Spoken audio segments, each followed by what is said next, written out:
আসসালামু আলাইকুম। বিজ্ঞান বিভাগের জাতীয় বিশ্ববিদ্যালয় ভর্তি ইচ্ছুক শিক্ষার্থীরা সবাইকে দেশ জাতীয় বিশ্ববিদ্যালয় ভর্তি কোচিং এর পক্ষ থেকে স্বাগতম জানাচ্ছি। তোমাদের মুন্না ভাইয়া। সো সবার আগে আমাকে একটু বলো যে আমার কথা এবং স্ক্রিন সবকিছু পারফেক্টলি তোমরা দেখতে এবং শুনতে পাচ্ছ কিনা। আর শুরুতেই আমি একটু সময় দিয়ে নিব যাতে করে আমাদের সকল স্টুডেন্ট একসঙ্গে যুক্ত হয়ে আমরা ক্লাসটা শুরু করতে পারি। তো তোমরা যারা অলরেডি ক্লাসে যুক্ত হয়ে গিয়েছো তারা একটু কষ্ট করে সকল বন্ধুদের শেয়ার এবং মেনশন করে দেন যে মুন্না ভাইয়ার ক্লাস শুরু হয়ে গিয়েছে। আজকে কিন্তু আমরা পদার্থবিজ্ঞানের উপর ক্লাস করব। পদার্থবিজ্ঞানের বিগত ক্লাস থেকেই কিন্তু আমরা অধ্যায় ভিত্তিক ক্লাস শুরু করে দিয়েছিলাম।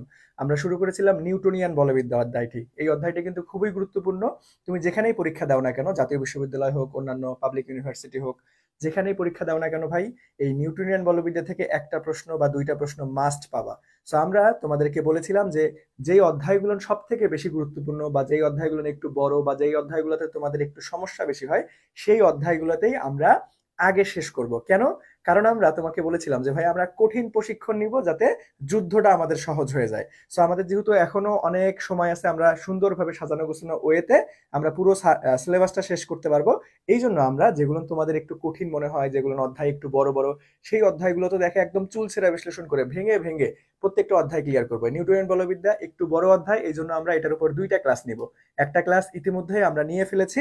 সো যারা এখনো সেই ক্লাসটি করনি তারা অবশ্যই অবশ্যই আজকের এই ক্লাসটি করার পর পর্ব 1 ক্লাসটা করে নিবা। আজকে কিন্তু আমরা নিউটনিয়ান বলবিদ্যার পর্ব 2 নাম্বার ক্লাসটা করব।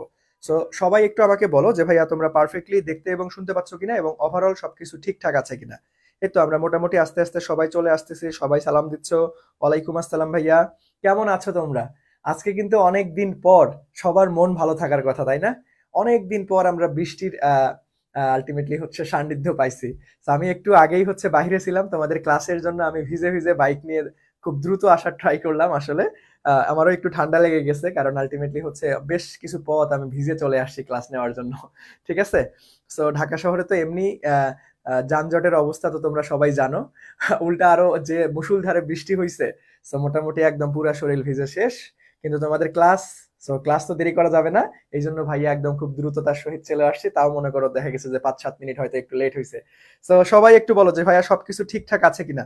এই তো একটা ভাইয়া আমাদের হচ্ছে খুব সুন্দর মতো ওর বন্ধুগুলাকে মেনশন করে দিয়েছে। সো আমরা একটু ক্লাসটা শুরু করার আগে সকল বন্ধুদের একটু মেনশন করব এবং যারা অলরেডি যুক্ত হয়ে গিয়েছেন ক্লাসটা একটু শেয়ার করে দেন, তাহলে কি হবে, তাহলে আপনি এবং আপনার পাশাপাশি যারা আলটিমেটলি আপনার যত বন্ধু বান্ধব জাতীয় বিশ্ববিদ্যালয়ে ভর্তি প্রস্তুতি নিচ্ছে তাদের সবারই উপকারে আসবে। ফ্রিতেই এত সুন্দর ক্লাস, আমি কথা দিচ্ছি, দেশ ছাড়া আর কোথাও পাবা না, তোমাদের মুন্না ভাইয়া ছাড়া আর কোথাও পাবা না। আমি তোমাদেরকে চ্যালেঞ্জ করছি, আমার অধ্যায়ে আলটিমেটলি অধ্যায় ভিত্তিক ক্লাস করবা তুমি, তারপরে যে কোনো পাবলিকেশনের বই ধরবা, ইনশাআল্লাহ নিজে থেকেই 80% উপরে প্রশ্ন সমাধান করতে পারবা। তোমার আগের বেসিক যেমনই থাকুক না কেন, তুমি ভাই আগে ভালো মতো পড়তে পারো নাই, আগে একটু ফাঁকিবাজি করছো, কোনো সমস্যা নাই, মুন্না ভাইয়া তো আছি তোমাদের সাথে। দেশ জাতীয় বিশ্ববিদ্যালয়ে ভর্তি কোচিং তো আছে, তাই না? আমি তোমাকে কথা দিচ্ছি, তুমি আমার যে কোনো র্যান্ডম যে কোনো একটা অধ্যায়ের ক্লাস করো, ক্লাস করার পরে যে কোনো পাবলিকেশনের বই ধরো, তুমি দেখবা তুমি নিজে থেকে কারো সাহায্য ছাড়াই 80% প্রশ্ন নিজে নিজেই সমাধান করতে পারবা। ঠিক আছে? কারণ আমি এত কনফিডেন্সের সহিত কেন বলতেছি, কারণ আমি ক্লাসে তোমাকে ওইভাবেই ধরে ধরে প্রত্যেকটা জিনিস শিখাই দিব যাতে তুমি বাসায় নিজে নিজে প্র্যাকটিস করতে পারো। ওকে? আচ্ছা। তো চলো, আচ্ছা ক্লিয়ারলি শোনা যাচ্ছে ভাইয়া, ওকে সবকিছু ঠিকঠাক আছে আলহামদুলিল্লাহ। তো চলো আমরা আমাদের কাঙ্ক্ষিত ক্লাসটা শুরু করে দেই। ঠিক আছে? তো তোমরা একটু ক্লাসটা ঝটপট একটু শেয়ার করে দিও, সকল বন্ধুদের একটু মেনশন করে দিও। আমরা আমাদের অধ্যায় ভিত্তিক ক্লাস, আমরা নিউটনিয়ান বলবিদ্যা পর্ব 2 নাম্বার ক্লাসে আমরা চলে গেলাম। ওকে? সো আমরা একটু ওয়েট, আমরা জাস্ট আমি ক্লাসটা শেয়ার করে নেই। ওকে,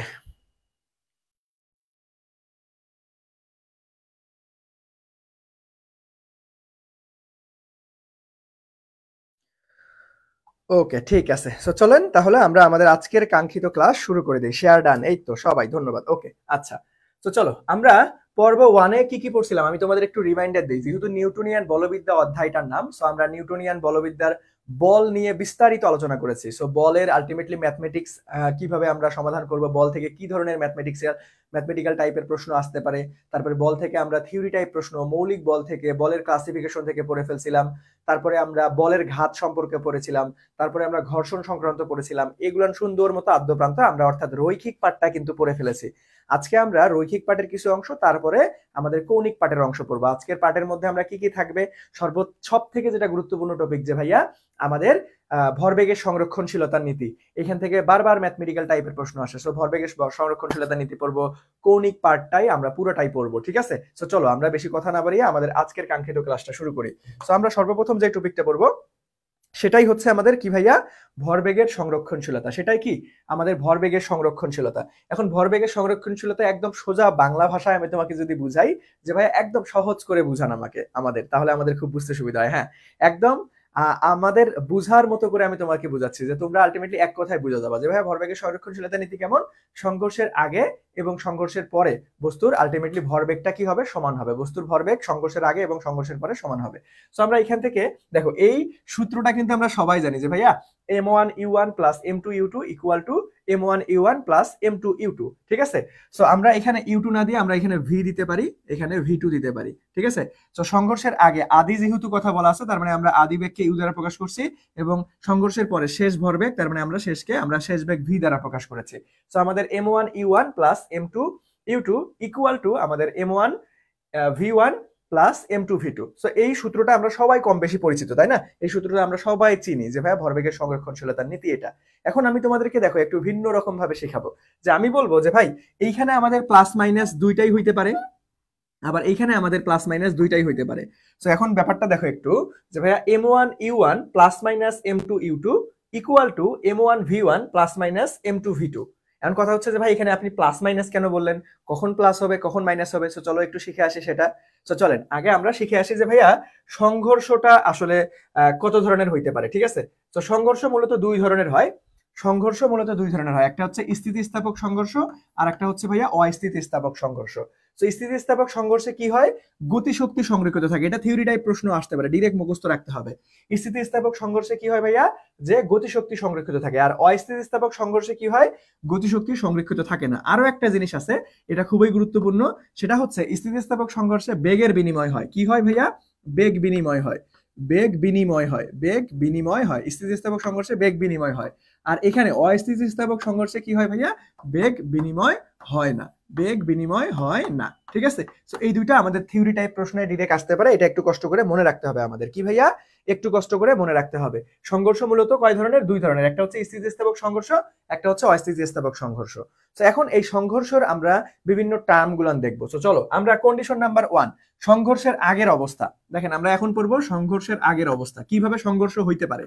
সংঘর্ষের, দেখো আমি একদম বেসিক থেকে পড়াবো, সবাই একটু মনোযোগ দেন, দেখবেন যে ক্লাসের পরে ক্লাসেই রিভিশন হয়ে যাবে, ক্লাসের পরে ক্লাসেই কমপ্লিট। সংঘর্ষের আগের অবস্থা মানে সংঘর্ষ কিভাবে ঘটিত হইতে পারে, যে ভাইয়া দুইটা বস্তু বা দুইটা গাড়ি কিভাবে আসলে আমাদের সংঘর্ষ হইতে পারে সেটা একটু দেখেন। দুই ভাবে সংঘর্ষ হইতে পারে সেটা দেখেন, আমি একটু ভাঙায় তোমাদেরকে শিখাই। কন্ডিশন নাম্বার 1 আমি যদি বলি যে ভাইয়া এখানে আমাদের একটা বস্তু আছে বা গাড়ি আছে m1u1 আমাদের হচ্ছে বেগে চলতেছে, আর এইখানে একটা গাড়ি আছে ভাইয়া, সেটা হচ্ছে m2 আমাদের u2 আদি বেগে চলতেছে এই দিকে। তাহলে দেখো এটার কি দিক একই দিকে না কি বিপরীত দিকে? দিক কিন্তু ভাই একই দিকে। তাহলে আমাদের দেখো এটাও এই দিকে চলতেছে, আবার এটাও এই দিকে চলতেছে, তার মানে দিকটা কিন্তু আমাদের একই, দিক কিন্তু ভাইয়া একই। সো এখন এই দুইটা যদি সংঘর্ষ হয়, সংঘর্ষ হইতে গেলে তোমাকে অবশ্যই কি করতে হবে, এ পিছন দিকে একে লাগাই দিতে হবে। তার মানে অবশ্যই u1টা কিন্তু u2 থেকে বড় হবে, না হলে তো সংঘর্ষই হবে না, একা একা চলতেই থাকবে, কোনো সংঘর্ষ হবে না।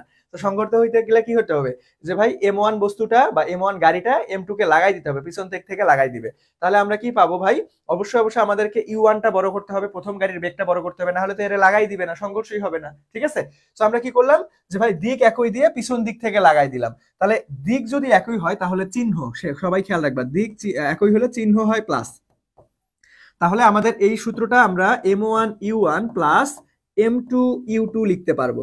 তো এটা কিন্তু সংঘর্ষের আগের অবস্থা, equal to m1v1 plus m2v2, এটা পরে। আমরা এখন আপাতত আলোচনা করতেছি সংঘর্ষের আগের অবস্থা।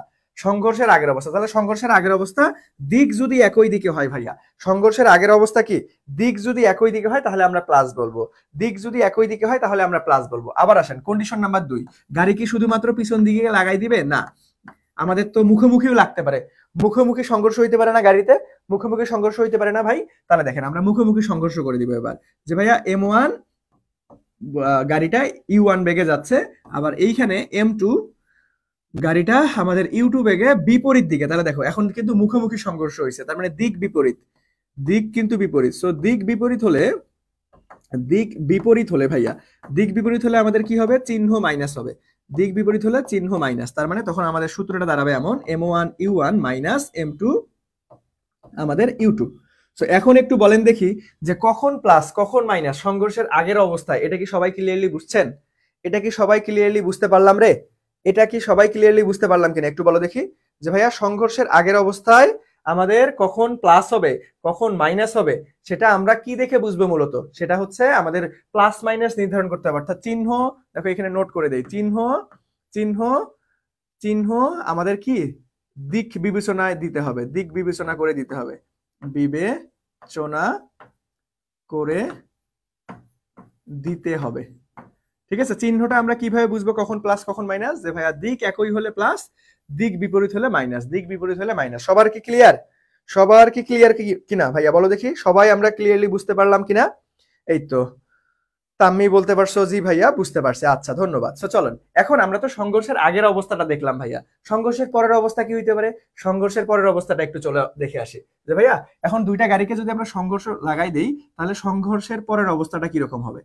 সংঘর্ষের পরের অবস্থা, সংঘর্ষের পরের অবস্থাটা কিরকম হবে সেইটা একটু চলো আমরা দেখে আসি। যে ভাইয়া সংঘর্ষের পরের অবস্থা কি, যে কন্ডিশন নাম্বার 1-এ আমরা যদি দেখি যে ভাইয়া এরকম হইতে পারে যে এই বস্তুটা m1, বস্তুটা v1 বেগে সামনের দিকে আগাচ্ছে, এটা m2 গাড়িটা আমাদের v2 আমাদের হচ্ছে বেগে সামনের দিকে আগাচ্ছে। ধরো একে পিছন দিক থেকে লাগাই দিছে, এ একটা নির্দিষ্ট বেগে চলতেছে, আরেকটা গাড়ি আরেকটা নির্দিষ্ট বেগে চলতেছে, এরকম হইতে পারে। তো আমাদের বেশ কয়েকটা কন্ডিশন আছে, একটু মনোযোগ দাও, দেখবা যে খুব সুন্দরভাবে ক্লিয়ার হবে। তাহলে দেখো এখানেও কি দিক একই না ভাই? তাহলে দিক যদি একই হয়, দিক একই হলে আমাদের চিহ্ন কি হয়? দিক একই হলে চিহ্ন হয় প্লাস। তাহলে এখানে আমরা লিখতে পারবো m1 v1 plus m2 v2। ঠিক আছে, এরকম হলো। তারপরে কন্ডিশন নাম্বার 2-তে আসো, যে ভাই আর কি কি ধরনের ভাবে সংঘর্ষের পরে কি কি হইতে পারে। কন্ডিশন নাম্বার 2-তে দেখো যে ভাই এইটা আমাদের এই দিকে চলে গেল m1 v1 বেগে, আর এই গাড়িটা আমাদের এই দিকে চলে গেল m2 আমাদের v2 বেগে। ধরো লাগাই দিছে মুখোমুখি ভাবে, তারপরে কি দুইটাই পিছন দিকে ব্যাক করে চলে গেছে। ঠিক আছে, এরকমও তো হইতে পারে, মানে অ্যাক্সিডেন্ট সংঘর্ষ এরকম তো হয়, একবার দুইটা গাড়ি ছেঁচড়ায় ছেঁচড়ায় যাচ্ছে, অথবা দুইটা গাড়ি একটা বেগে নির্দিষ্ট, এইটা আর একটা বেগে নির্দিষ্ট যাচ্ছে, অথবা দুইটা মুখোমুখি সংঘর্ষে আবার দুইটা পিছন দিকে চলে আসছে। ধরেন এটা মুখোমুখি সংঘর্ষে পিছন দিকে চলে আসছে, তার মানে দিক বিপরীত। সো এইখানে কি ভাইয়া আমাদের দিক বিপরীত, এখানে কি এখানে হচ্ছে আমাদের দিক বিপরীত। দিক বিপরীত হলে কি হয় ভাই? চিহ্ন মাইনাস হয়। তার মানে এখানে আমরা পাবো m1 u1 minus m2 v2, m1 v1 minus m2 v2। So এটা আমরা পাইলাম। আর দিক একই হলে m1 v1 plus m2 v2 পাইলাম। এখন দেখো এখানে কিন্তু আরো একটা গুরুত্বপূর্ণ কন্ডিশন আছে, এখানে কিন্তু ভাইয়া আরো একটা গুরুত্বপূর্ণ কন্ডিশন আছে। সেটা কি দেখেন, কন্ডিশন নাম্বার 3, এইটাই পরীক্ষায় সব থেকে বেশি আসে। যে ভাইয়া মিলিত বেগ, ধরেন আপনি সংঘর্ষের পর দেখেন আমাদের সংঘর্ষ লাগছে, যে ভাই এই যে m1 m2 বস্তুটা সংঘর্ষ লাগছে, সংঘর্ষ লাগার পরে কি দুইটাই একসাথে ছেঁচড়ায় যাচ্ছে। মনে করো সংঘর্ষ লাগছে, দুইটাই একসাথে ছেঁচড়ায় ছেঁচড়ায় যাচ্ছে। এরকম তো আমরা বিভিন্ন মুভিতে বিভিন্ন ধরনের অ্যাক্সিডেন্ট দেখছি, তাই না? সেগুলো প্রত্যেকটাই কিন্তু আমরা মুভিতে বা বাস্তবে অনেকের দেখার সৌভাগ্য হয়েছে, তাই না? সো দেখেন সৌভাগ্য বা দুর্ভাগ্য যাই বলো না কেন, সো দেখেন আলটিমেটলি আমাদের ধরেন এই দুইটাই একসাথে চলতেছে, দুইটাই শুধুমাত্র ভি বেগে ছেঁচড়ায় ছেঁচড়ায় চলতেছে। সো এই অবস্থায় আমাদের মিলিত বেগ, ধরেন আমাদের হচ্ছে m1 এটা বস্তু ছিল, এটা হচ্ছে u1 আমাদের হচ্ছে বেগ ছিল গাড়িটার, তো এইদিকে যাচ্ছে। আবার এইটা গাড়ি আমাদের m2 ছিল, u2 একই দিকে যেহেতু, তার মানে দিক প্লাস, যেহেতু দেখো একই দিকে যাচ্ছে, তার মানে এই সূত্রটা ইন টোটালি আমরা লিখতে পারবো যে ভাই m1 u1 প্লাস, কেন দিছি প্লাস? কারণ দিক একই, কারণ কি ভাইয়া আমাদের দিকটা কিন্তু একই। ঠিক আছে, সো এখন m2 u2 ইকুয়াল টু কি হবে ভাই? যেহেতু একটা বেগে মিলিত বেগে চলতেছে, তার মানে m1 plus m2 into v, এই ভিটাই হচ্ছে আমাদের মিলিত বেগ। এইটাই কিন্তু পরীক্ষায় সব থেকে বেশি আসে। এটা কোন কন্ডিশন? এটা হচ্ছে মিলিত বেগ। পরীক্ষায় যদি চাই যে ভাইয়া মিলিত বেগ হলে আমাদের সূত্রটা কি হবে? আমাদের m1 u1 প্লাস মাইনাস, এটা প্লাস মাইনাস হইতে পারে কারণ আমাদের একই দিকে হইতে পারে, আবার বিপরীত দিকেও হইতে পারে। m1 u2 equal to m1 plus m2 into v, এই ভিটাই কি আমাদের মিলিত বেগ। তো সবাই একটু বলেন তো দেখি আমরা ক্লিয়ারলি বুঝতে পারলাম কিনা ভাই? ভরবেগের সংরক্ষণশীলতার যে নীতিটা আছে, ভরবেগের সংরক্ষণশীলতার যে নীতিটা আছে, এটা আমরা খুব সুন্দর মতো সংঘর্ষের আগের অবস্থা 2টা কন্ডিশন শিখলাম এবং সংঘর্ষের পরের অবস্থা 3টা কন্ডিশন শিখলাম। এখন কথা হচ্ছে যে ভাই এখন m1 u1 plus m2 u2 equal to m1 আমাদের v1 প্লাস m2 v2, এটা কি শুধু প্লাসই হবে নাকি আমাদের m1 u1 plus minus m2 u2 equal to m1 v1 plus minus m2 v2? তার মানে এক্সাক্ট কোনটা হবে, প্লাসও হইতে পারে মাইনাসও হইতে পারে। এখন আমার আলটিমেটলি কথা তোমরা পূর্ণাঙ্গভাবে বুঝতে পারছো কিনা একটু বলো, আমরা একটু পরে প্রত্যেকটা কন্ডিশন থেকে ম্যাথ প্র্যাকটিস করব। তো সবাই এখন বুঝতে পারলাম কিনা এটা আমাকে আপাতত বলো যে ভাইয়া এতটুকু ক্লিয়ার কিনা, এতটুকু ক্লিয়ার কিনা সবাই একটু বলেন দেখি। সবাই একটু বলেন, এই ক্লাস করতেছেন অনেকজন, আপনাদের রেসপন্স ঠিক মতো পাচ্ছি না, দ্রুত কমেন্ট করবেন। এই তো জান্নাতুল, বাকি, জি বুঝছি, বাকি সবাই একটু দ্রুত কমেন্ট করবেন। বাকি সবাই কি অবস্থা রে, সবাই একটু দ্রুত কমেন্ট করবেন যে ভাইয়া বুঝতে পারলেও কমেন্ট করবেন, না বুঝতে পারলেও আমাকে বলবেন যে ভাই অমুক জায়গায় বুঝি নাই, আবার একটু বুঝাই দেন, কোনো সমস্যা নাই, আমি বুঝাই দিব। ওকে আচ্ছা, এই তো জি ক্লিয়ার ক্লিয়ার ক্লিয়ার, ওকে ধন্যবাদ। সো চলেন আমরা শিখে ফেললাম। সো দেখেন এখন এইখান থেকে তাহলে প্লাস মাইনাস দুইটাই হইতে পারে, প্লাস মাইনাস দুইটাই হতে পারে, এটা আমাদের ডান। ভরবেগের সংরক্ষণশীলতার আমাদের সূত্রটা ডান বা নীতি ডান। এখন এখান থেকে থিওরি টাইপ প্রশ্ন আসতে পারে। থিওরি টাইপ প্রশ্ন কেমন আসতে পারে ভাইয়া, থিওরি টাইপ প্রশ্ন কেমন আসতে পারে, তোমাকে বলতে পারে ভাই নিচের কোনটা ভরবেগের সংরক্ষণশীলতা নীতি মানে, নিচের কোনটা ভরবেগের সংরক্ষণশীলতা নীতি মানে, নিচের কোনটা ভরবেগের সংরক্ষণশীলতা নীতি মানে, সেটা আমাদের দেখো কয়েকটা উদাহরণ যেগুলো পরীক্ষায় বারবার আসে। বন্দুকের গতি, রকেটের গতি, নৌকা হতে লাফ দেওয়া, এছাড়াও স্ট্রাইকের ক্রামের গতি, স্ট্রাইকের হচ্ছে আমাদের গতি, ক্রাম বোর্ডের যে স্ট্রাইক যে আমরা মারি এটাও ভরবেগের সংরক্ষণশীলতা নীতি মানে। এছাড়াও অনেক কয়েকটা উদাহরণ আছে, বাট পরীক্ষায় এই কয়েকটা একটু বেশি আসে, যে রকেটের গতি, নৌকা থেকে লাফ দেওয়া, বন্দুকের গতি। সো আলটিমেটলি এগুলো একটু বেশি বেশি করে দেখবা। থিওরি টাইপ প্রশ্ন আসতে পারে যে ভাইয়া নিচের কোনটি আমাদের ভরবেগের সংরক্ষণশীলতা নীতি মানে, নিচের কোনটি ভরবেগের সংরক্ষণশীলতা নীতি মানে। সো এইখান থেকে আমাদের এই উদাহরণগুলো একটু থিওরি টাইপ পরীক্ষার প্রশ্নে আসতে পারে, থিওরি টাইপ প্রশ্ন আসবে, ঠিক আছে? যদি আসে তাহলে থিওরি টাইপে আসতে পারে। ওকে, সো আমরা ভরবেগের সংরক্ষণশীলতা মোটামুটি খুব সুন্দরভাবে ক্লিয়ার করে বুঝলাম, তাই না? তো চলো এখন আমরা সামনে চলে যাব। সো দেখেন আমরা এই যে দাগানো স্লাইড, আমি কিন্তু অনেক কিছু ক্লাসে নোট করে দেই, এখন তোমাকে কষ্ট করে নোট করার দরকার নাই। নোটের দিকে তুমি যখন বেশি ফোকাস দিবে তখন তুমি ক্লাস বুঝতে পারবে না। তো আমি কি করব, ক্লাসটা শেষেই কিন্তু খুব সুন্দরভাবে পুরো ক্লাসের দাগানো স্লাইডটা আমি কিন্তু তোমাদেরকে দিয়ে দেই, ঠিক আছে? দাগানো স্লাইডটা পেতে আমাদের দেশ জাতীয় বিশ্ববিদ্যালয় ভর্তি কোচিং ফেসবুক পেজে মেসেজ করবা, অথবা ফেসবুকে এমডি মনিরুজ্জামান মুন্না লিখে সার্চ দিলে আমার প্রোফাইল চলে আসবে, সেখানে নক করলেও দিয়ে দিব আমি তোমাদেরকে। ওকে, যে কোনো এক জায়গায় নক করলে তোমার পুরো ক্লাসের দাগানো স্লাইডটা পেয়ে যাবা। এখন জাস্ট লক্ষ্মী বাচ্চা কাচ্চার মতো ক্লাসটা মনোযোগ দিয়ে করো, ক্লাস শেষে দাগানো স্লাইডের পিডিএফ তোমাদেরকে দিয়ে দেওয়া হবে। ওকে আচ্ছা, তো চলো তাহলে আমরা পরবর্তীতে চলে যাব ভাইয়া। পরবর্তীতে দেখেন আমাদের ভরবেগের সংরক্ষণশীলতা নীতির একটা প্রয়োগ, সেটা হচ্ছে আমাদের বন্দুক ও গুলি। এখানে বন্দুকের পশ্চাৎ বেগ বের করতে বলে, খুবই গুরুত্বপূর্ণ একটা কনসেপ্ট কিন্তু। দেখেন বন্দুকের পশ্চাৎ বেগ, সো এইটা শেখার আগে আমি তোমাদেরকে আরেকটা জিনিস শিখাই দেই, এইটা জিনিস তোমরা অনেকে কনফিউশনে পারো। দেখো এইটা কিন্তু দুইটা গাড়ির মধ্যে, দুটি গাড়ি, আর যদি তোমার একটা গাড়ি থাকে ভাই, একটা গাড়ি, ধরো একটা গাড়ি চলতেছে, ট্রাক আলটিমেটলি ফুটা হয়ে তোমার বালু পড়ে গেছে, তাহলে পরবর্তীতে তোমার আলটিমেটলি যদি বেগ বের করতে বলে বা ভর বের করতে বলে, তাহলে আলটিমেটলি কি একটা গাড়ি প্রথম অবস্থায় ছিল, দুইটা গাড়ি না কিন্তু সংঘর্ষ হয় নাই, ফুটা হয়ে পড়ে গেছে, ওই একটা গাড়ি আছে কিন্তু তারপরে তোমাকে ভিটুর মান বের করতে বলছে, এরকম আলটিমেটলি ম্যাথ কিন্তু আসে। সো যদি দুইটা গাড়ি হয় এই জন্য m1 u1 plus m2 u2 হলো। যদি একটা গাড়ি হয় তখন আমাদের সূত্রটা কিরকম হবে, একটি গাড়ি হলে কিন্তু আমাদের সূত্রটা এমন হবে যে ভাই m1 v1 ইকুয়াল টু আমাদের m2 v2, ঠিক আছে? m1 v1 equal to m2 v2, এটা কি ভাইয়া, এটা হচ্ছে আমাদের একটা যদি গাড়ি হয়, আর এখানে দুইটা গাড়ি, এই জন্য দুইটা ভর দুইটা বেগ, এখানে একটা গাড়ি একটা ভর একটা বেগ, ঠিক আছে? বুঝতে পারছেন? তো এই জিনিসটা একটু খেয়াল রাখবেন। এই জিনিসটা জান্নাতুল বাকি ওই দিন পাইনি ভাইয়া, ওই দিন পান নাই কেন? না পাইলে আমাকে নক করবেন, জাস্ট খালি লিখবেন এমডি মনিরুজ্জামান মুন্না, তাহলেই হয়ে যাবে। আলটিমেটলি নক করলে আমি দিয়ে দিব, না সমস্যা নাই। তো চলো তাহলে দেখো এখন আমরা কি করব ভাইয়া, বন্দুক ও গুলি পশ্চাৎ বেগ, এখান থেকে মূলত বন্দুকের পশ্চাৎ বেগ, এটা খুবই গুরুত্বপূর্ণ একটা কনসেপ্ট, ইনশাআল্লাহ তোমাদের এবারের পরীক্ষায় কমন পেতে পারো এই কনসেপ্টটা, ঠিক আছে? বন্দুকের পশ্চাৎ বেগ, এটা কি ভাইয়া, বন্দুকের পশ্চাৎ বেগ।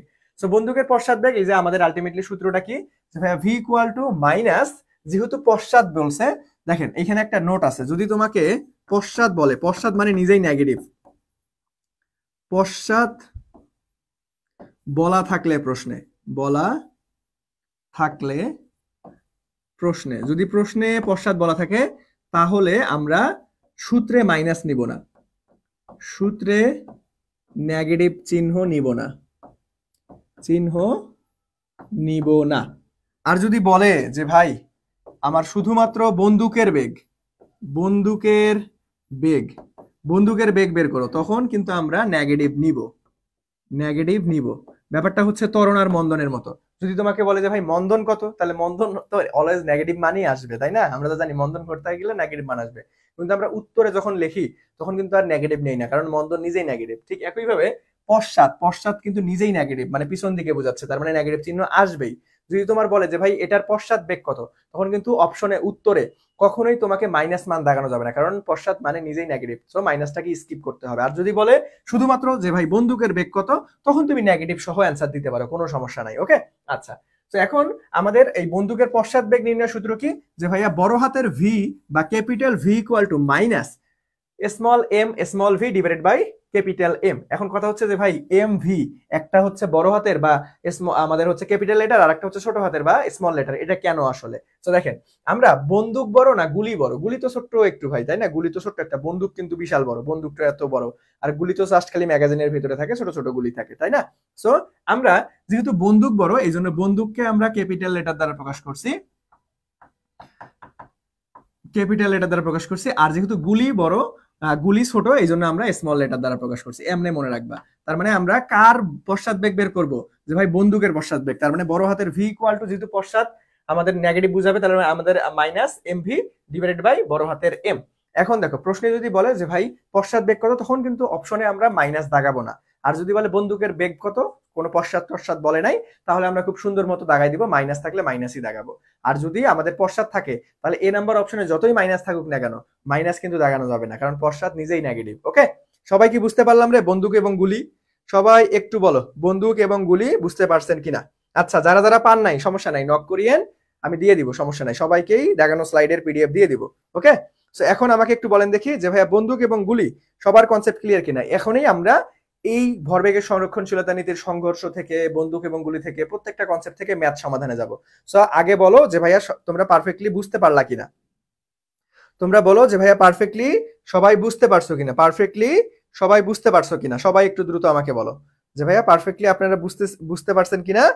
তারপরে আমি কি করব, তারপরে আমি ম্যাথ সমাধানে যাব, যে কনসেপ্ট গুলান শিখাইছি তোমাদেরকে সেখান থেকে আমি ম্যাথ সমাধানে যাব। এই তো ক্লিয়ার ক্লিয়ার ক্লিয়ার, এ সবাইকে রেসপন্স করতে হবে। আমার ক্লাস মানে কি, মুন্না ভাইয়ের ক্লাস মানে কোনো ঘুমাই ঘুমাই ক্লাস করা চলবে না, আমি কষ্ট করে ক্লাস নিচ্ছি।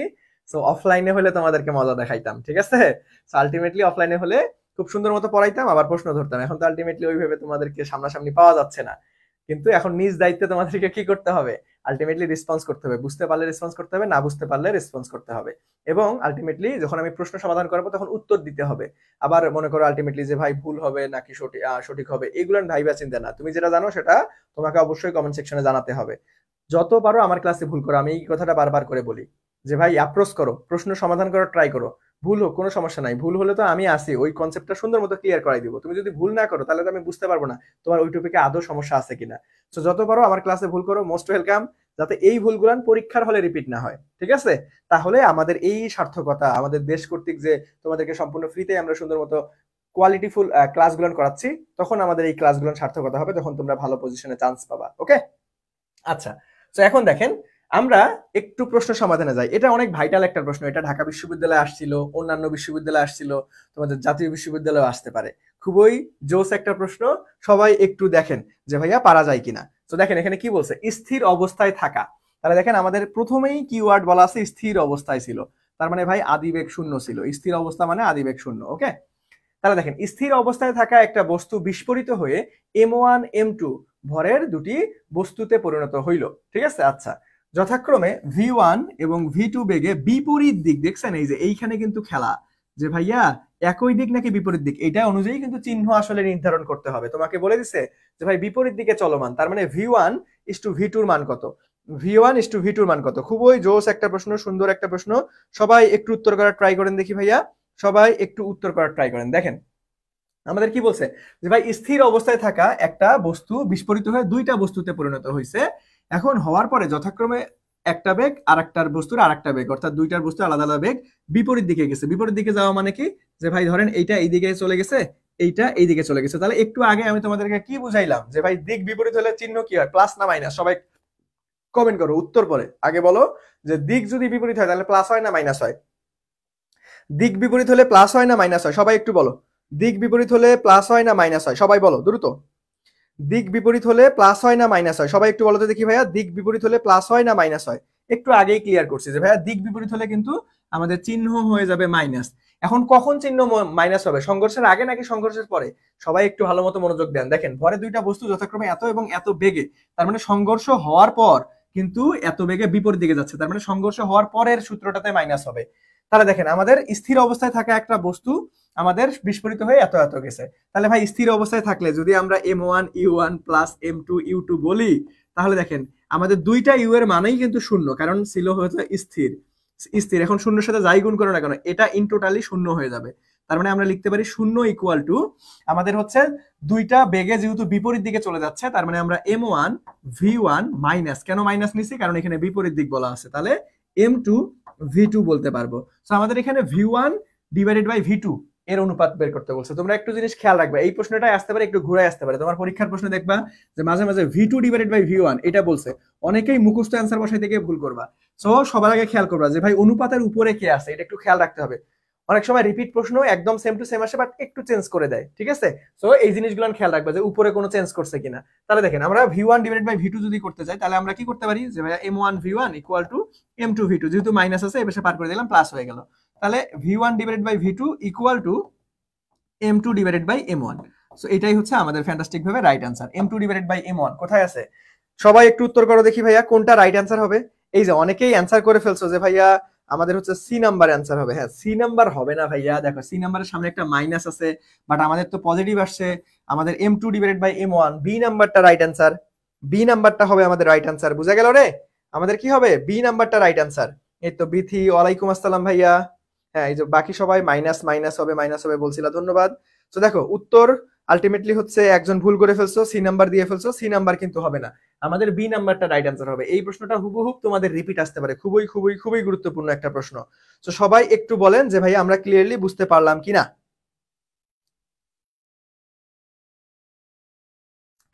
সবাই একটু বলেন যে ভাইয়া ক্লিয়ার কিনা, সবাই একটু বলেন আমরা ক্লিয়ারলি বুঝতে পারলাম কিনা, সবাই একটু বলেন যে আমরা ক্লিয়ারলি বুঝতে পারছি কিনা। এই তো তাম্মি অ্যান্সার করে ফেলছো, নন্দিতা অ্যান্সার করে ফেলছো, ধন্যবাদ। বি নাম্বারটা ওকে।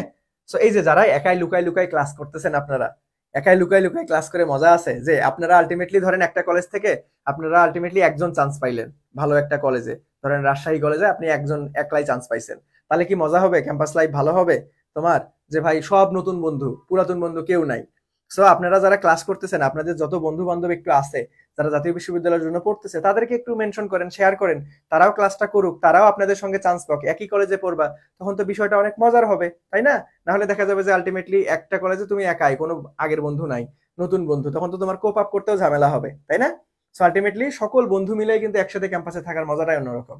সো একা একাই লুকায় না ক্লাস করে সকল বন্ধুদের একটু মেনশন করেন, একটু ক্লাসটা শেয়ার করে দেন, যাতে সবাই জানুক আলটিমেটলি আমরা সবাই মিলে ক্লাস করে সবাই একটা ভালো পজিশনে চান্স পাই। ওকে, সো যারা এখনো শেয়ার করেন নাই দ্রুত দ্রুত শেয়ার করে দেন, ঠিক আছে?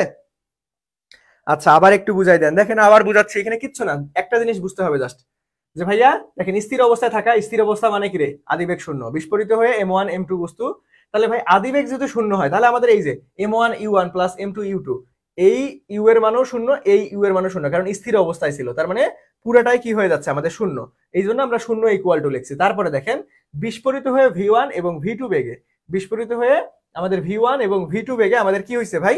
বিপরীত দিকে চলছে। এখন বিপরীত দিকে একটু আগে বারবার করে বলেছে, বিপরীত দিকে বুঝাইলে মাইনাস হয়, তাহলে আমাদের এখানে m1 u1 sorry m1 v1 plus না হয়ে মাইনাস হয়েছে, কারণ বিপরীত দিকে চলে গেছে m2 v2। সো এখান থেকে আমরা জাস্ট খালি ক্যালকুলেশন করে m1 আমার v1 ডিভাইডেড বাই v2 এর অনুপাতটা আমরা বের করে ফেলছি। ওকে আচ্ছা, জি ভাইয়া ক্লিয়ার, আপনি অনেক ভালো পড়ান। হ্যাঁ আমি চেষ্টা করি তোমাদেরকে একদম খুব সুন্দর মতো বেসিক থেকে কনসেপ্টটা ক্লিয়ার করে দেওয়ার জন্য, ঠিক আছে? সো আমরা এইভাবেই প্রত্যেকটা অধ্যায় পুরো সিলেবাসটাই কমপ্লিট করবো ইনশাআল্লাহ, ঠিক আছে? সো তোমরা আলটিমেটলি কি করবা, তোমরা তো নিজে ক্লাসে উপস্থিত থাকবাই, তার পাশাপাশি আমরা যেহেতু দেখো আমরা পুরো দেশের অর্থাৎ যে জাতীয় বিশ্ববিদ্যালয় ভর্তি কোচিং এর পুরো টিচার প্যানেল, আমরা কিন্তু আলটিমেটলি খুব সুন্দর মতো তোমাদের সম্পূর্ণ ফ্রিতেই সিলেবাসটা কভার করে দিচ্ছি।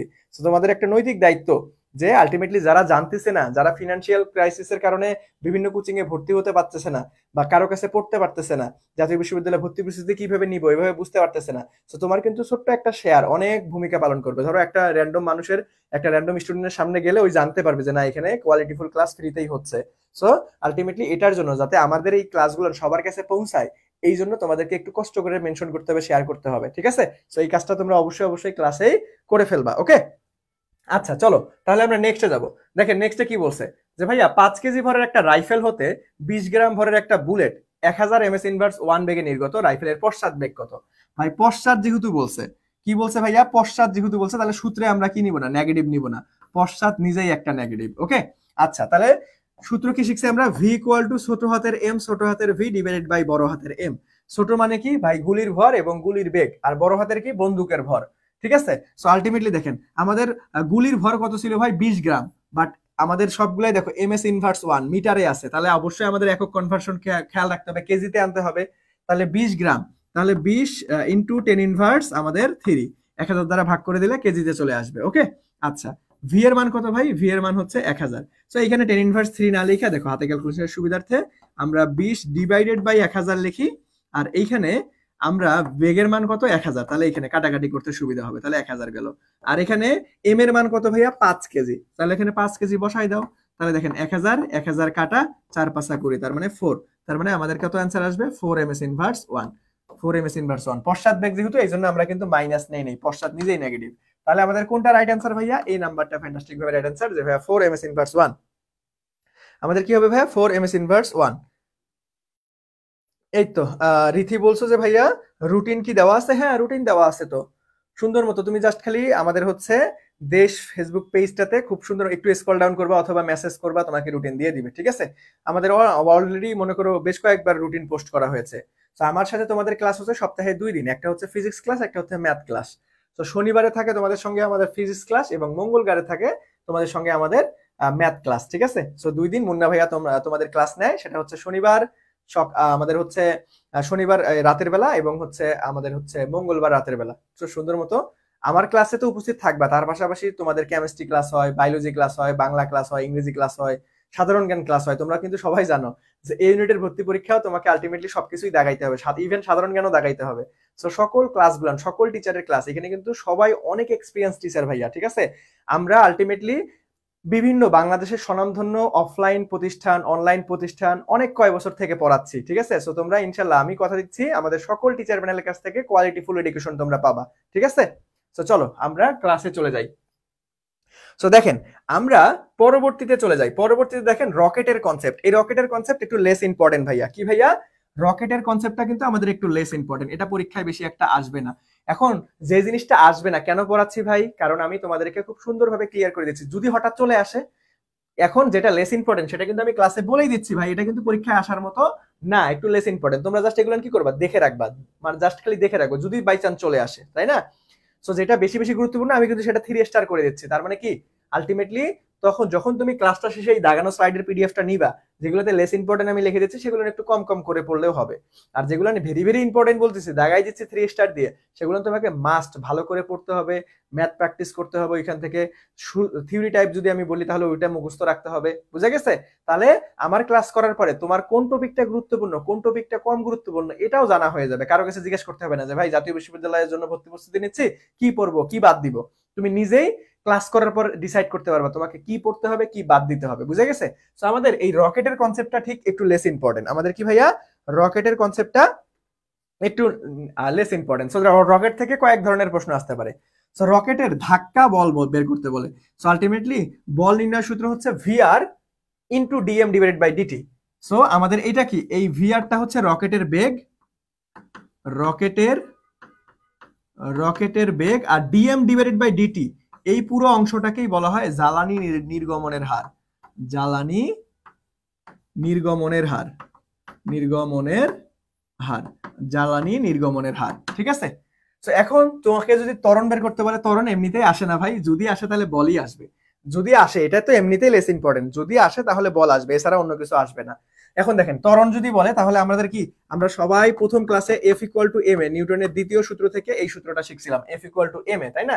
তো এখন আমরা এ ইকুয়াল টু কি লিখতে পারবো ভাই, F divided by M. So F divided by M, so F এর আবার রকেটের সূত্রটা কি শিখলাম, VR into DM divide by DT. So এটার সাথে জাস্ট খালি এম ভাগ করে দেবো, দেখো এটার সাথে জাস্ট এম ভাগ করছি। সো ত্বরণ নির্ণয় সূত্র আলাদাভাবে তোমাকে মুখস্থ করতে হবে না, তুমি জাস্ট বল নির্ণয় সূত্র মুখস্থ করলেই, তারপরে জাস্ট এম দ্বারা ভাগ করলেই আমাদের ত্বরণ চলে আসবে।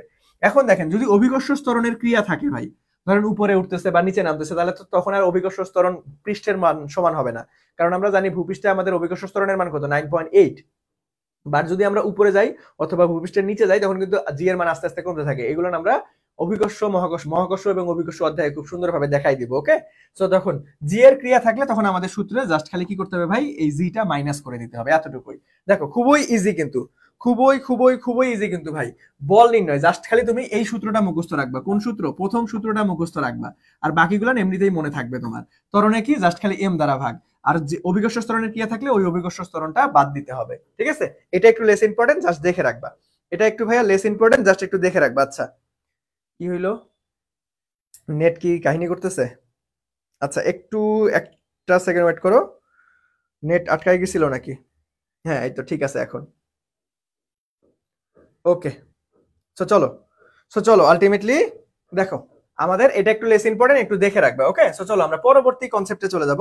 পরবর্তী কনসেপ্টটা দেখেন, পরবর্তী কেন্দ্রমুখী বল ভাই, এইটা থেকে 100% আসবেই ইনশাআল্লাহ। খুবই গুরুত্বপূর্ণ একটা টপিক, কেন্দ্রমুখী বল। অর্থাৎ আমরা কিন্তু এখন কৌণিক পার্টে আস্তে আস্তে চলে যাচ্ছি। এতক্ষণ আমরা রৈখিক পার্ট শিখছি প্রথম ক্লাস, এবং আজকের ক্লাসের প্রথম অংশটা রৈখিক পার্ট শিখছি। এখন আমরা কৌণিক, অর্থাৎ বৃত্তাকার পথে যদি কোনো বস্তু ঘূর্ণায়মান থাকে তাহলে বিভিন্ন কন্ডিশন আমাদের শিখতে হবে, সেটা আমরা শিখবো। চলো, সো কেন্দ্রমুখী বল, কেন্দ্রমুখী বল কখন উৎপন্ন হয় ভাইয়া? কেন্দ্রমুখী বল কখন উৎপন্ন হয়? আচ্ছা একজন বলছো যে ভাইয়া কত নাম্বার চ্যাপ্টার? নিউটনিয়ান বলবিদ্যা। এই ক্লাসের ক্যাপশন আপনারা দেখেন না? দেখেন এই যে ক্লাসের ক্যাপশনে খুব সুন্দর মতো লেখা আছে, দেখেন জাতীয় বিশ্ববিদ্যালয় ভর্তি প্রস্তুতির স্পেশাল ক্লাস, বিষয় পদার্থবিজ্ঞান, টপিক হচ্ছে নিউটনিয়ান বলবিদ্যা পর্ব 2। তোমরা আলটিমেটলি এরকম এত আপডেট যুগে এসে তোমরা এই টাইপের প্রশ্ন করলে কি চলে যে ভাই কোন ক্লাস হচ্ছে? একটু ক্যাপশন ট্যাপশন পড়ো, ঠিক আছে? ক্যাপশনে তো খুব সুন্দরভাবে দেওয়া আছে, ক্যাপশন গুলো পড়েন না কেন আপনারা? ক্যাপশন পড়বেন, ঠিক আছে? একটু স্মার্ট হন। ওকে, তো চলেন তাহলে দেখেন কেন্দ্রমুখী বল। কেন্দ্রমুখী বল ভাইয়া কি?